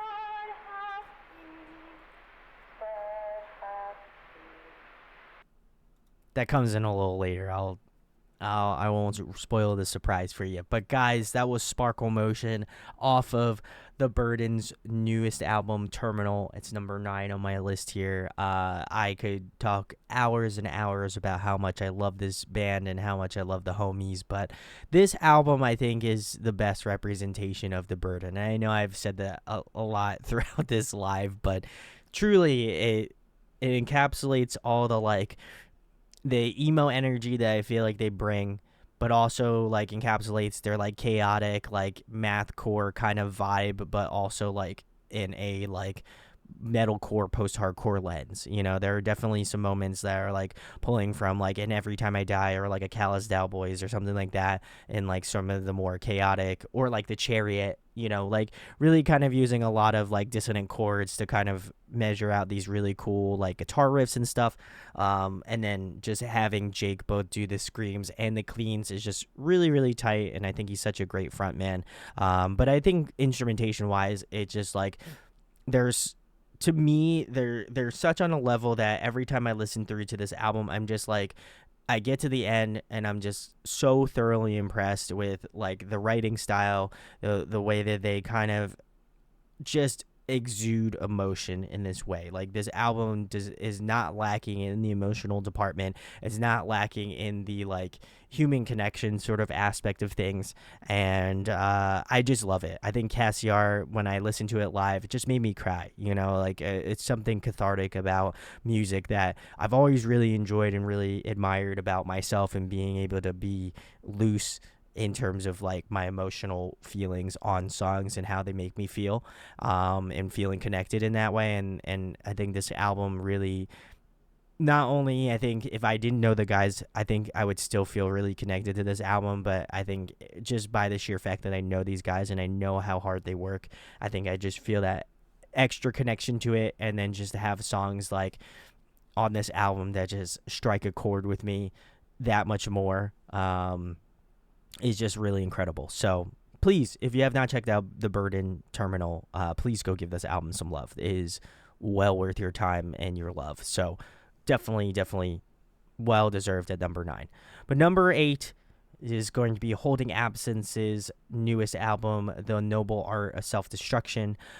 I love this album. I will say, upon first listen, you know, I wasn't sure of whether or not it was going to really measure up to Greatest Mistake of My Life. I think that is by far, bar none, one of the best post-hardcore albums to come out in quite a bit. I think it really hits an emotional tone that, like, to me is like unreal. And I was very scared on how they were going to follow that album up with, just because to me, I have it in high regards, but I'm delightfully surprised and delightfully stoked that this album, The Noble Art of Self-Destruction, does a really great job of it. Do I think it's the Greatest Mistake of My Life, like 2.0? No, I don't. But I do think it really is a great album, and I think listening to the album in the respect that it follows up Greatest Mistake of My Life, but also I feel like is in its own like lane, in its own vibe, I still think that it is a fantastic album and can stand on its own, even when compared to something like A Greatest Mistake of My Life. And I think that is amazing, and that Holding Absence continues to surprise me every time they put out an album, that they can always kind of like either be on par with their last album, which is always really good, or one up themselves and make the next level of an album. And I feel like this one is kind of like in between. Like I think it has some elements of Greatest Mistake of My Life, but I also feel like it delves into new territory. I think they go a little bit heavier, a little like it kind of gives me a lot of their self-titled in some places, but also gives me Greatest Mistake of My Life. And I think it's a cool, fine balance of both. Just love this album a ton, and I've been listening to it a lot recently, so I feel like recency bias, maybe, but I would also say I just sonically is just really well put together. The song that I have chosen is The Angel in the Marble, which is the final track on the album. Normally I don't like choosing the closer track as a favorite track, but like, God, this album is so good and has so many great tracks, but I felt like Angel in the Marble really kind of hits that emotional peak in this album that closes out the album in such a beautiful way. And then like the way that it kind of just cycles back into the beginning is just really well put together. And I felt like The Angel in the Marble is a great representation of the album, but I also think it is one of my favorite songs off the album as a whole too. So we're going to listen to The Angel in the Marble right now. Hopefully I do not get like fucked on Twitch, because this is here. You already know.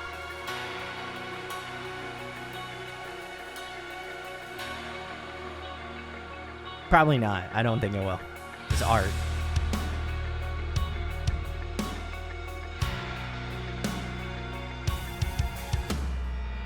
Sacrifice, I am stemming the blood flow, hammer in hand, desperate to grow.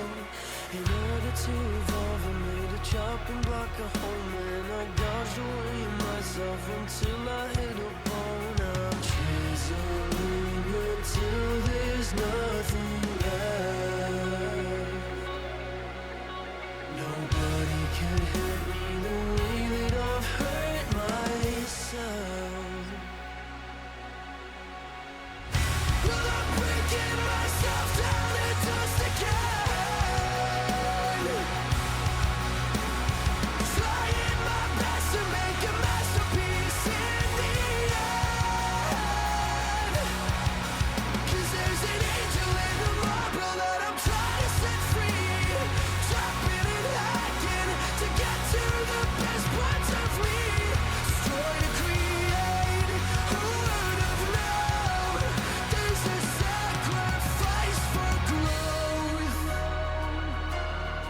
Oh, this song just hits. It hits a deep part of your soul, man. Crazy. Fill me with wax and then color me gold. Look at my scars, they look beautiful. They held me together when I wanted to let go. I'm a kintsugi sculpture and I needed to be known. I'm chiseling until there's nothing left. Nobody could hurt me the way that I've hurt myself. Yeah! Well, I'm breaking myself down to dust again, trying my best to make a masterpiece in the end. 'Cause there's an angel in the marble that I'm trying to set free, chopping and hacking to get to the best parts of me. Destroy to create, who would have known? There's a sacrifice for growth. There's a sacrifice for growth.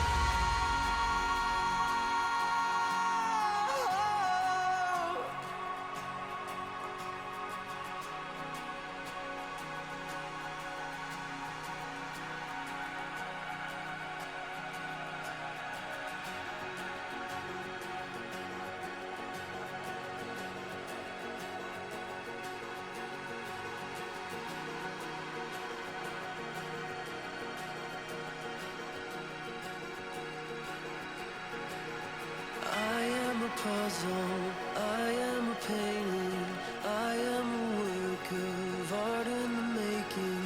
Trust in your hand and trust in the process. I am a work of art in the progress. I learn from my flaws and I cut myself open, glued myself better, golden and broken. Now all I have left is a handful of hope and 1,000 laments that I can't leave unspoken. The noble art of self-destruction guiding my hand. I'll merge the man that I was hoping I could be with the man that I know that I am. The noble art of self-destruction guiding my hand.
Oh, such a great closing track. Guys, that was Holding Absence, The Noble Art of Self-Destruction.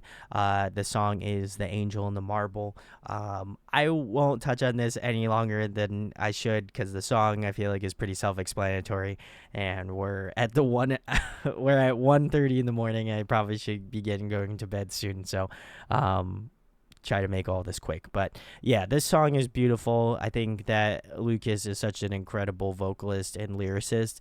And I think if you are trying to find a group that just kind of that has that sort of quality in their music, then I think Holding Absence is one of those groups that you need to check out, and go through their entire catalog. I think they have had a great they've had a great album cycle. I feel like they have so many great records back to back to back, and just really always impressed with how musically inclined all of them are, but also at the same time like how how personal sometimes those songs can hit.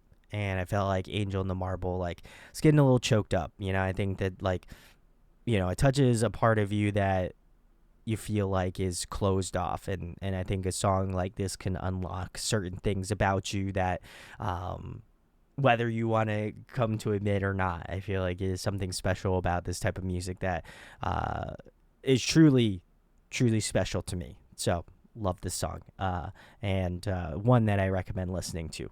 But the next one on my list is number 7. This is What If I Break by the band Windwalkers. Again, I had the lovely pleasure of talking to Trevor this year, and he's a homie now. Love chatting with him. But this album, man, I have listened to it so many times. I have lost track of how many times I've listened to this album. It's got hooks for days. It's got heavy moments. It's got catchy moments. It's got moments you sing along to. It's moments you bang your head to. It's just like kind of the perfect encapsulation of like the type of album that I put in on my car, and like there are songs that I like want to just like rock out to, and there's songs that are just like, man, I love singing along to. So what a great album, and well deserved at number 7 on the list. And the song that I chose is Body Bag, because man, this is a fucking catchy song. So let's give it a listen.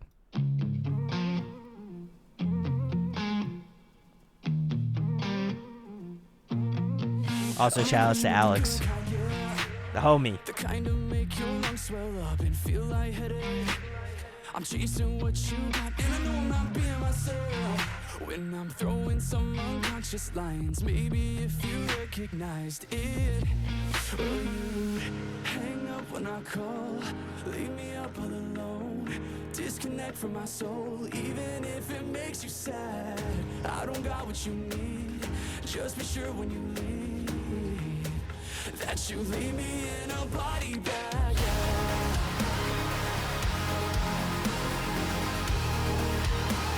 Just leave me in a body bag.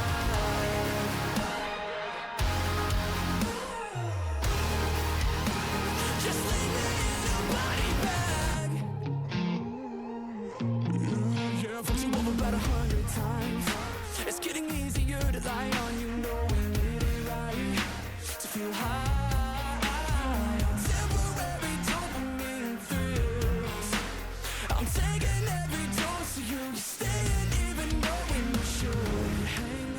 Call, leave me up all alone. Disconnect from my soul, even if it makes you sad. I don't got what you need. Just be sure when you leave that you leave me in a body bag.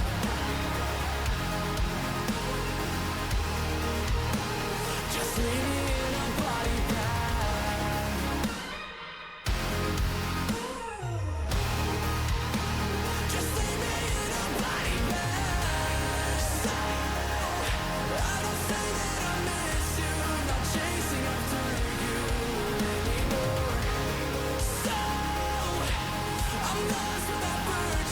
It's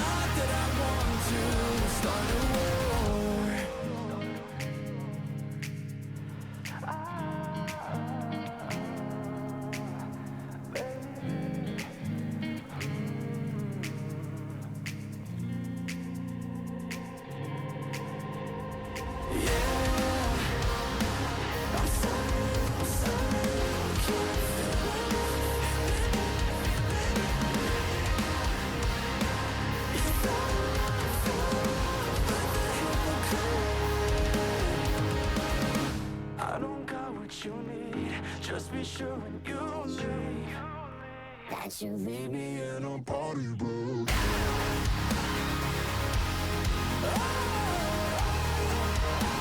Just leave me in a body bag.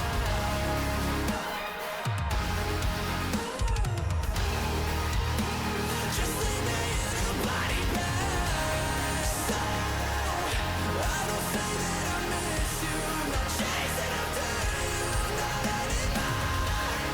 So I'm lost without virtue. It's not that I want to start a war.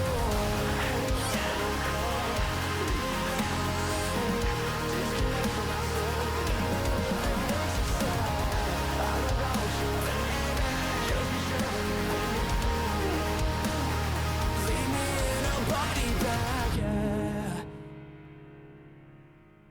Oh, every time I hear this song, man, it fucking crushes.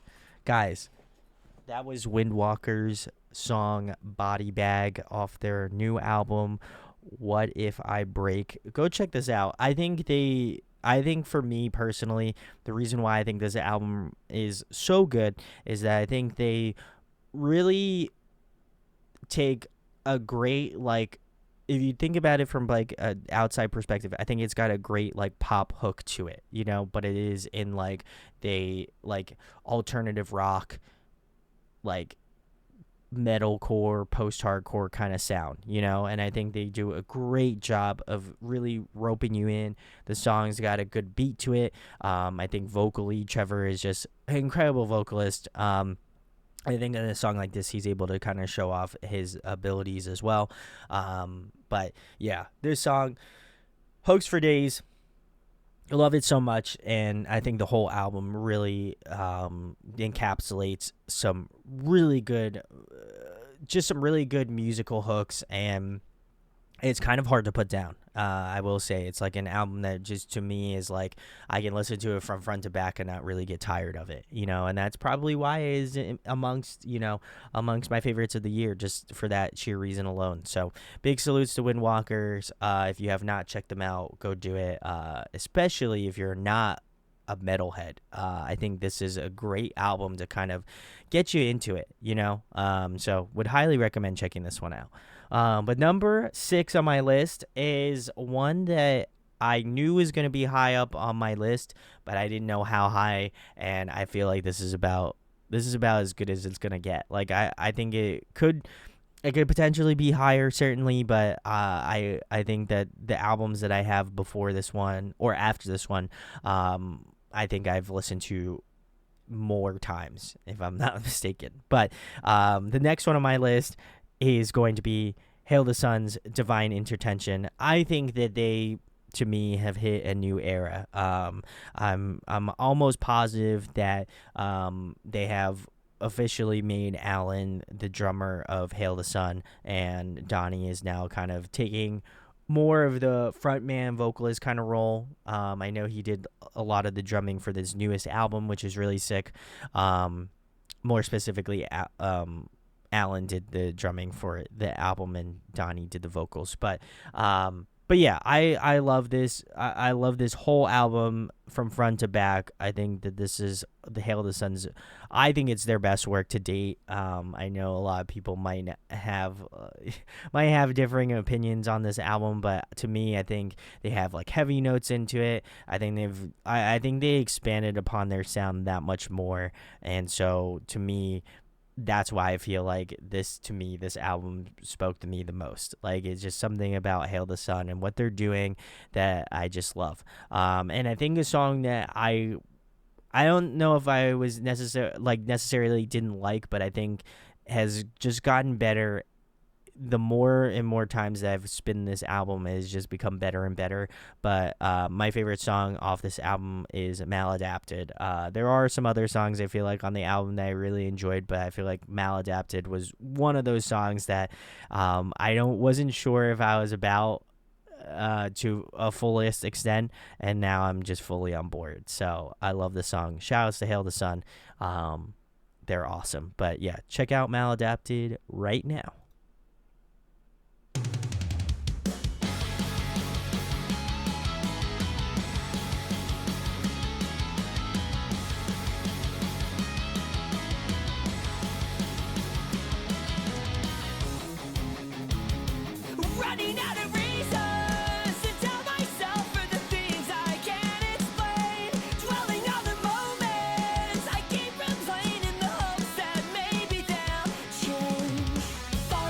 can see I'm a puppeteer, trying to control what I can't bring near. So I finally stop, let go of the wheel. The more I give up, the better I feel. There's no turning back, I've broken the seal. The motion I can handle, the motion I can handle.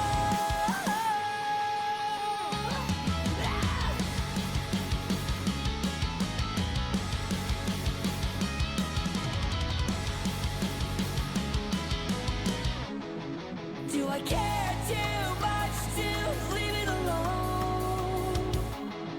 There's a narrative I always need to know. Maybe it's that I obsess on figuring out every person, place, or thing I've grown to doubt. But I finally stopped, let go of the wheel. The more I give up, the better I feel. There's no turning back, I've brokered the deal. The motion I can handle, the motion I can handle. Stop obsessing on what's not important. Stop obsessing on what's not important. Stop obsessing on what.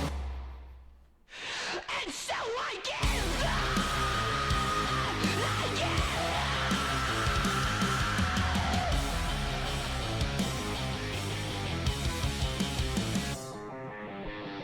Tap twice, blink and look right side. I shut the door twice for this one and that one. Alright, will.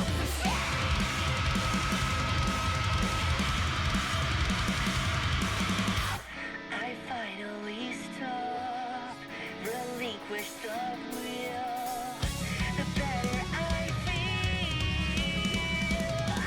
I finally stop, let go of the wheel. The more I give up, the better I feel. There's no turning back, I've broken the seal. The motion I can handle, the motion I can handle.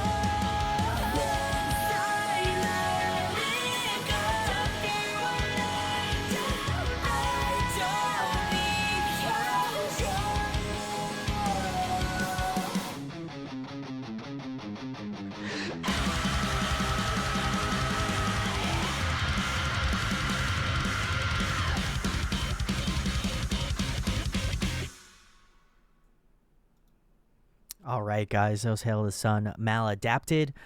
Oh man, Divine Intertention is such a great album. Like I said, I think it's a front to back listen. I just really enjoy where they're going sonically, and I feel like to me it's like a new chapter of Hail the Sun. You know, there's something about it that with each record I'm always very surprised on how they kind of continue to like upgrade themselves, but I felt like with this release they went all out, and I couldn't be more thrilled. So shout outs to Hail the Sun, and shout outs to this record, Divine Intertention. So now we're getting into the serious stuff, top 5. I'm so glad we're getting close to the end because I'm super wiped, but I'm gonna power through it as I always do.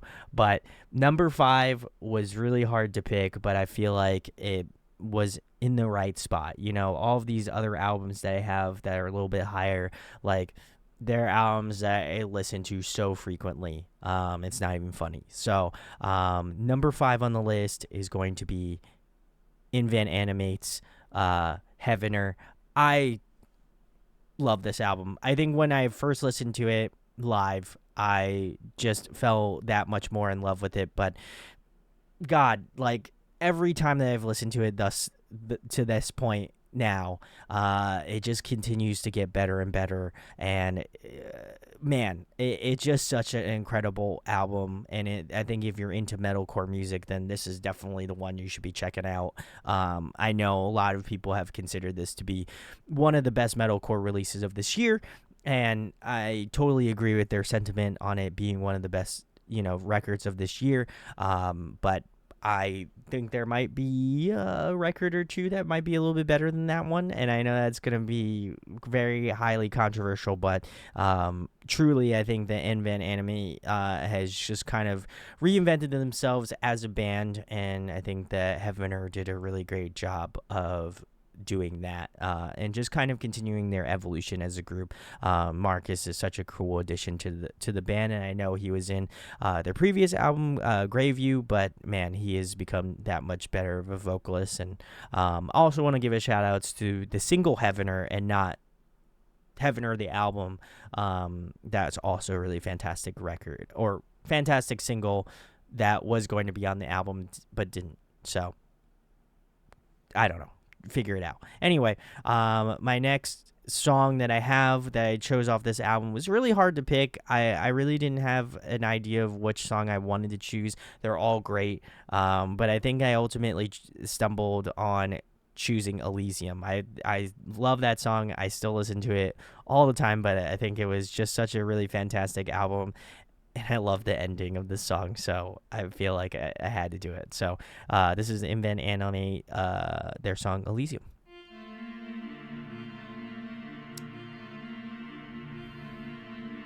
I also can't believe I've been talking for over 4 hours now. Fucking crazy.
Oh, the song just hits, man. I just love it, especially that ending, man. Oh, hits like a 16-ton truck. Gotta love it. Guys, this was Invent Animate's song Elysium off of their album Heavener. I feel like, again, not much has to be said. It is, I believe, Reddit's album of the year. So, I mean, I feel like if you're r/metalcore and you voted for this album to be the best album of the year, I can't disagree. I think it is a fantastic album, and I think it is one that is well deserved and should be well loved, you know. So big salutes to Invent Anime. What a fantastic record. And I think that Elysium does a really great job of kind of not only showing off Marcus's clean vocals, but also his screaming, and I love that. But I also think it shows off and highlights a lot of the best aspects of Invent Anime. So really love that. And if you haven't listened to Heavener, go give it some love. Really great album. Next on my list, I think is going to surprise a lot of people. All right, so buckle in. I know this is a long video for me, so if I don't feel as enthused as I probably should be, it's because I've been streaming for almost 4.5 hours, which is pretty nuts. But anyway, my number 4 pick is going to be Wave to Earth's newest album, Point Zero One, Flaws and All. I found out about this band, I believe I was listening to Shoutouts to Keshi, which was one of my top albums, top artists of the year for Spotify. But I had before I bought Spotify Premium. I know, crazy, I went without Spotify Premium for such a long time, but I was listening to Keshi Radio, and this band comes up, Wave to Earth, and I was like, man, I really love this song. Like, what is this band? So I went back and I looked, and I just really fell in love with this group, and I found out that they released a new album this year, and I was like, fuck yeah, let me listen to their new album. And I listened to their new album, and I was like, this is the album. Like, this is the album that I know I'm gonna love. Like, and I have been binging this album ever since. I think I probably started listening to this album back when it, probably not too long after it released, and just have been so engrossed with this album. I think it kind of combines a lot of like cool like jazz elements to it. I think it also has like some really great pop elements to it. I think it's like got this great like kind of indie vibe to it as well too. And I think it's gonna come as a surprise to most people. But I really fuck with this album so much, and just so grateful that the algorithm gods showed me this group, because I fell deep and heavy for this group, because they truly are just a really fun musical act, and I think this album is a really great representation of that. So the song that I have chosen tonight from Wave to Earth, which again I would highly recommend listening to the entire album, but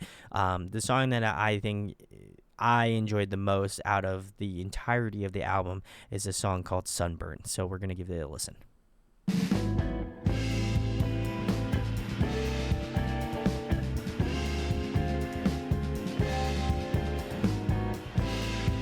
Also, they're from Korea, which is really awesome. South Korea.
It's like the days is part of me. Yeah, burning in the sun. Well, I disappear. Am I free? When the sun rises, the skies are red dark, waiting for tomorrow. The darkest days and cool down the air.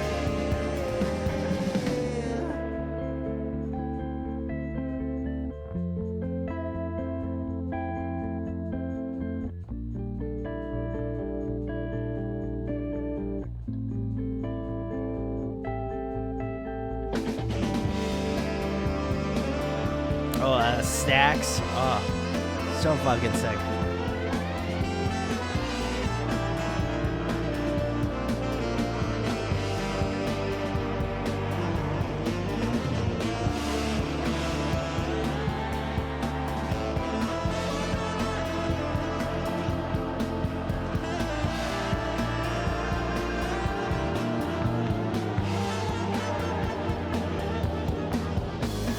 When the sun rises, the skies are red dark, waiting for tomorrow. The darkest days and cool down the air.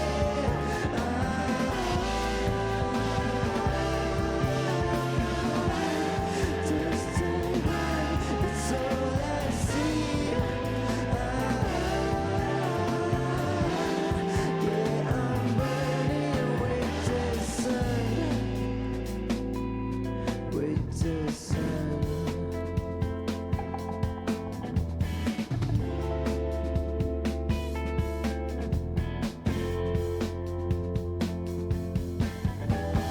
Bum, bum. Oh, so good. All right, guys. That was Wave to Earth. 0.1 Flaws and All. Love this album. The song you just listened to is Sunburn.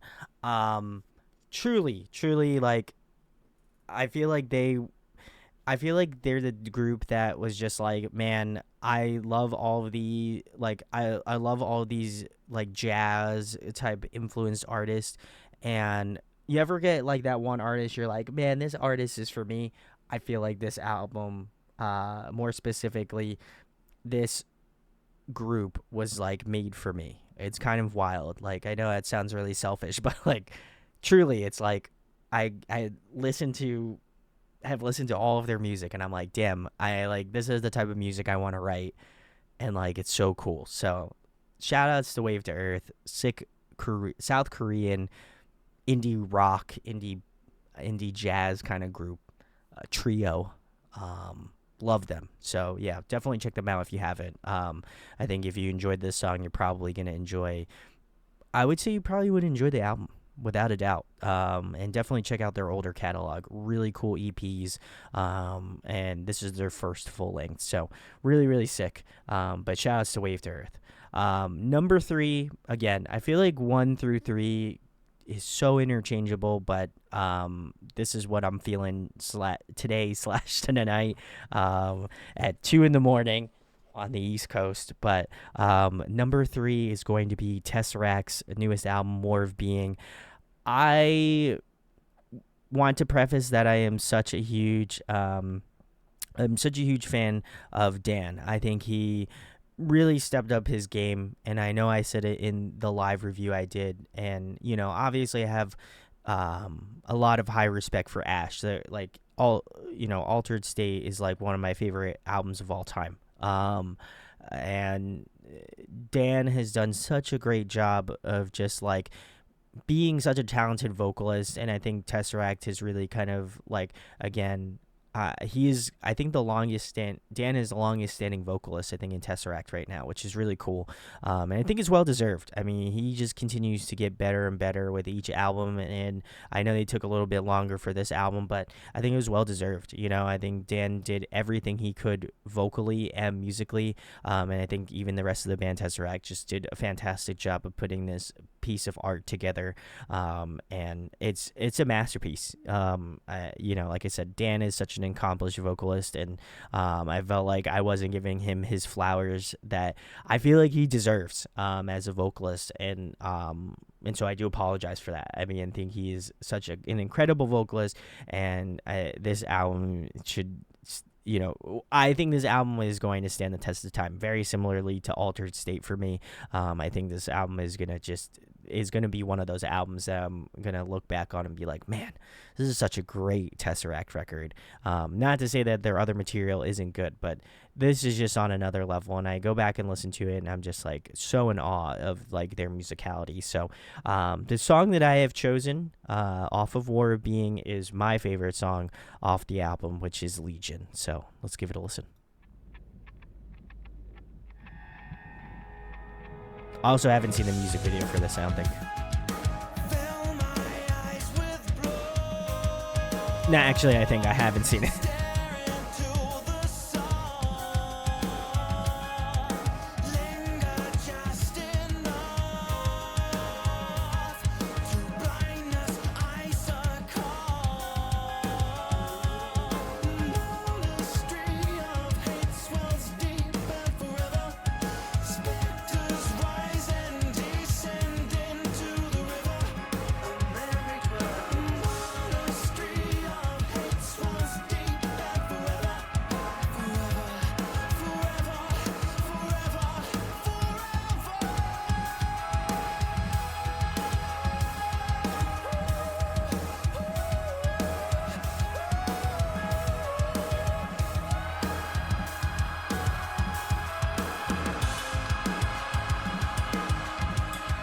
Ooh, that high note. Oh, so sick. Crazy.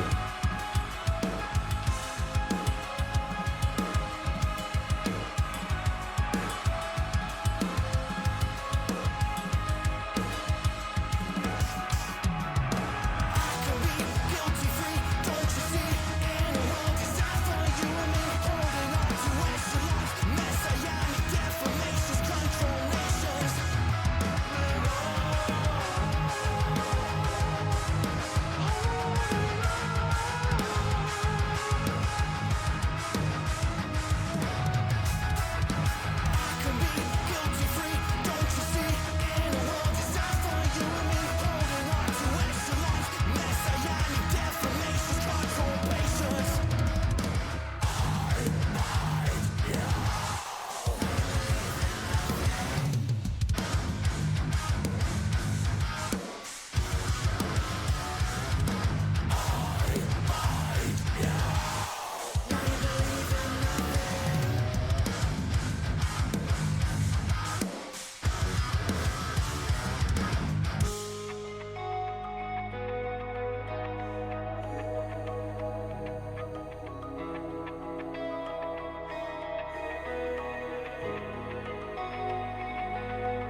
Oh, so good.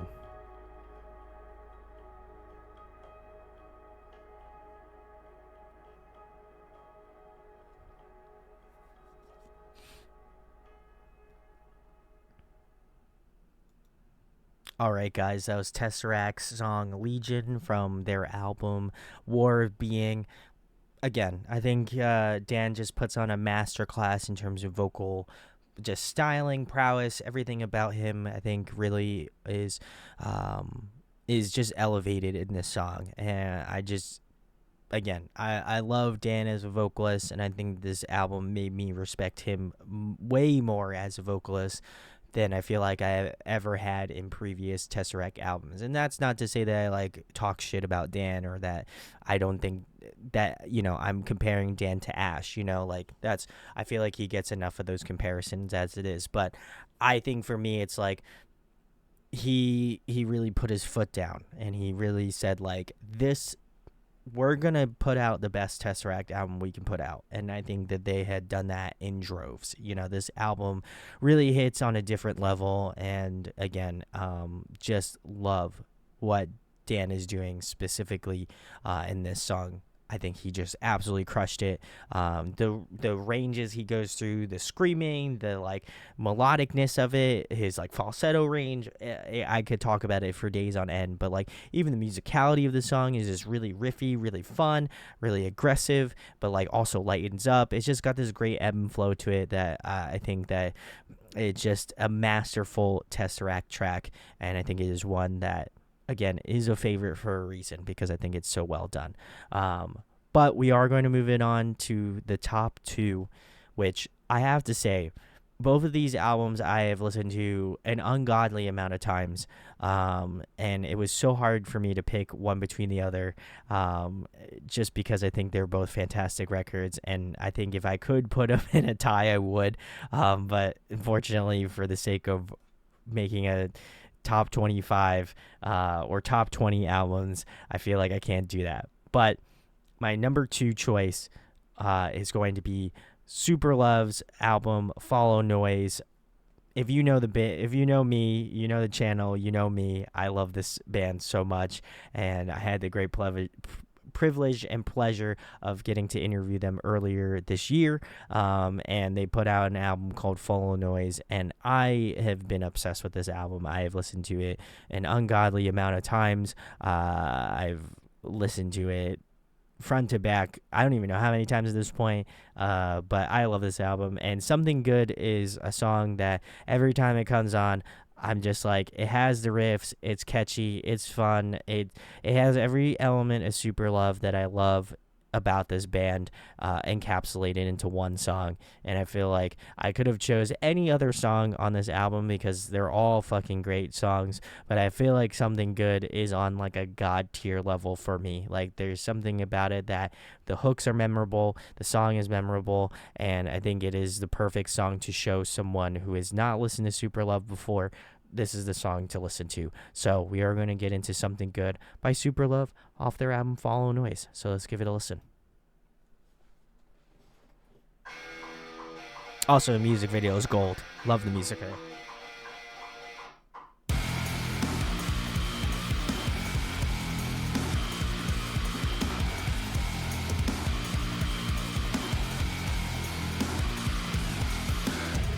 Hey, I wanna tell you something. Today has left me feeling nothing, and I don't know where to go when you're not with me. 'Cause I'm alone on the phone, makes me wanna sing. You smile and that's when I go. You are the one that you know. With you I'm never alone. Wherever we go, yeah, you make it whole. So tell me something good tonight. Everything will be alright. 'Cause I am lost without you. So tell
Shout outs to the boys. I love these guys so much too. They're a bunch of goofballs. So anyway, this was Super Love, Something Good, off their new album, Follow Noise. Again, I've preached on the mountaintops about this band, but truly, they encapsulate things that I enjoy about pop music.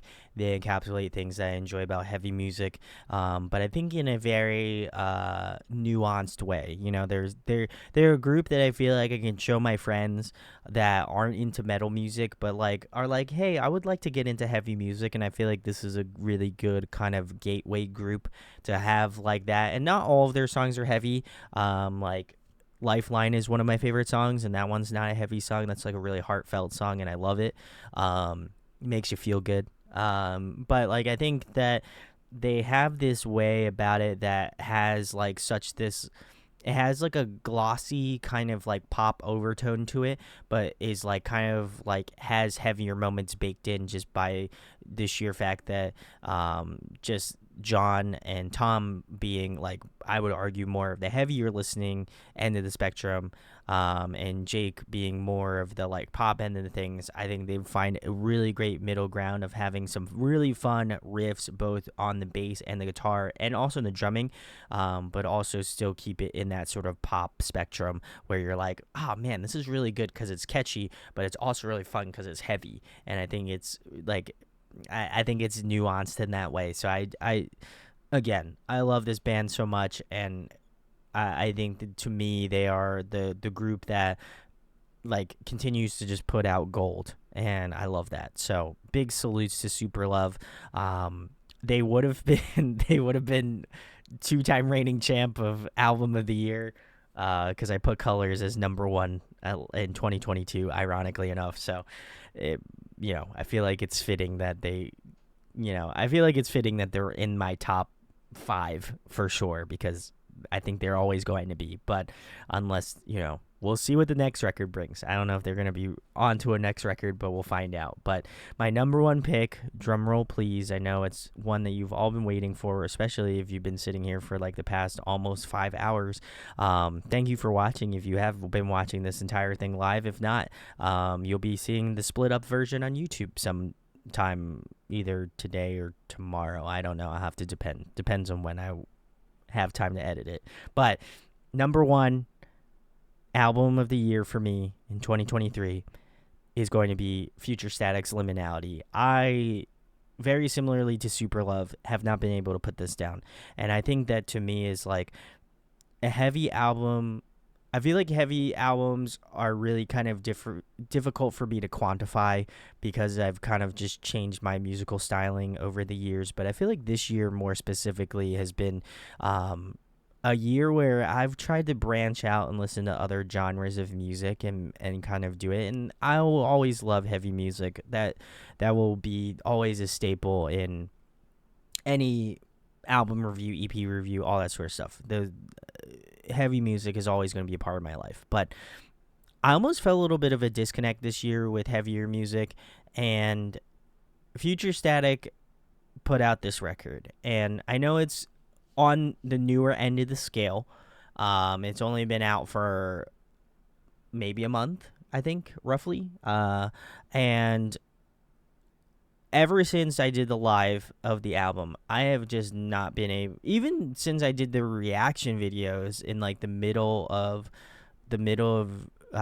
November, maybe like early October or late October. I don't even remember. It's too late for me to think about time. But ever since I found out about Future Static, they have just drilled into my brain. It's something about their group that they have this really beautiful nuance between Ami and Kira in terms of the vocals, but like the instrumentation is just so like riffy, fun, aggressive, and like also is really beautiful and melodic in some parts. And like I think they check all of the boxes for me in terms of like a heavy band. Like I love I love having vocal harmonies.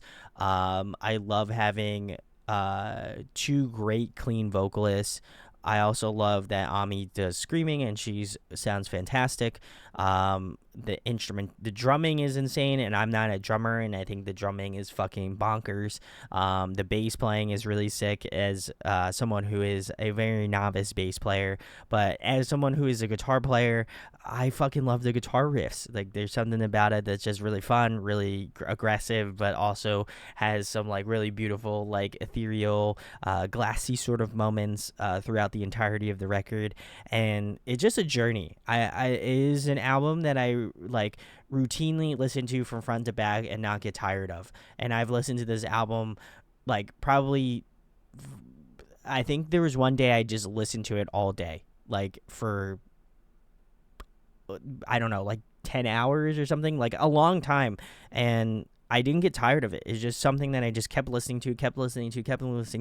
And I was just like, I should really put this album down. I should like stop listening to it. I should listen to other records, right? And like I kept listening to it, and I listened to it at the gym, and I would listen to it in my free time, and it's just like unreal to me that this album just sticks around to me. And I think it just shows at how well-rounded this record is, and that I still can't put it down. I still listen to it probably a couple times a week now still, because I think it scratches that itch of like heavy bands that I'm looking to find. And I think I have finally found that band for me that just really kind of connects on that level, but also just has the fortitude to kind of stick it out through the amount of albums I listen to on a daily/weekly basis, and I think that in and of itself is such a high merit,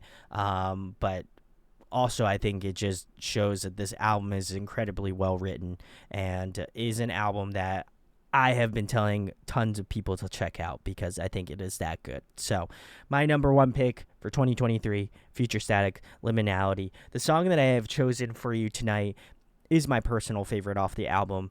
It is going to be Plated Gold, and this features Sean from the band Make Them Suffer, which is another lovely Australian band. I had the privilege of talking to Sean, but I love Sean. I love what he brings to this song, but I also love the song as a whole, so I feel like this was a very easy choice for me to pick. But all of the songs are great. I think the second runner-up was Icarus, but that is, I think Plated Gold and Icarus are tied for me for number one. So we'll get into Plated Gold and we'll close it out, and I think that's it. Hopefully.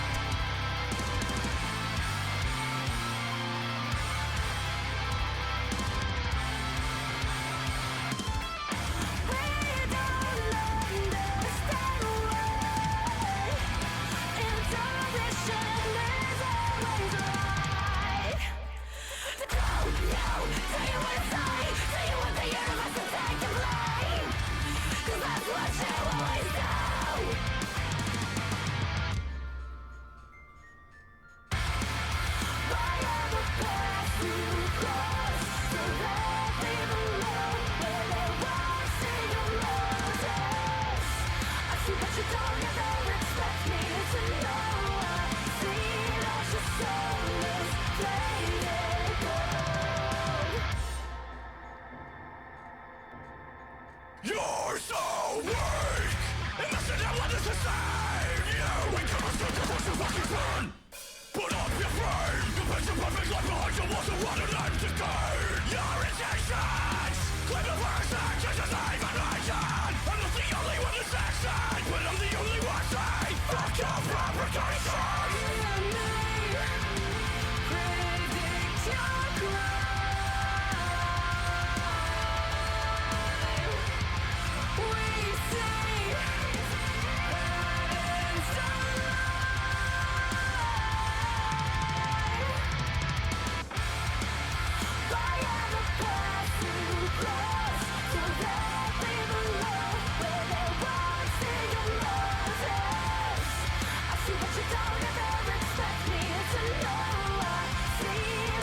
So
All right, guys, and that's it.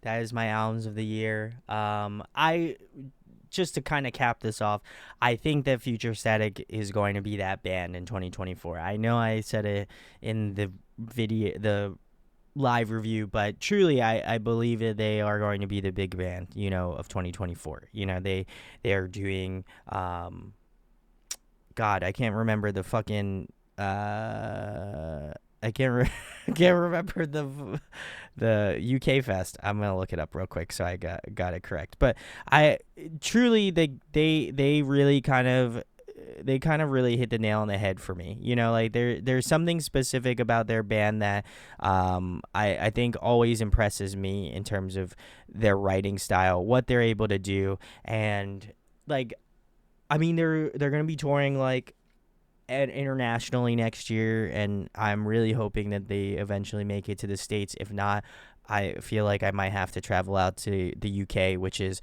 going to be for Radar Fest, which the lineup's crazy already. But like I said, I think that both Ami and Kira and just kind of the rest of the group in Future Static, like I think they're just so tight knit.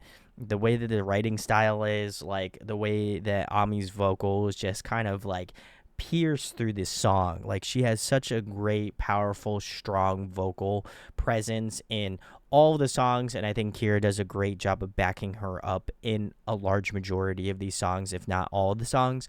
And I think just their dynamic vocally is just really incredible. And I don't want to sound like I'm just gushing over this band, but truly they are to gush over. I think there's something specific about their music that every time that I've gone to listen to this album, I just have the biggest smile on my face. There's just something about it that just a nasty riff comes in and you just can't help but just smile. It's just so much fun, and I think like some of the melodies like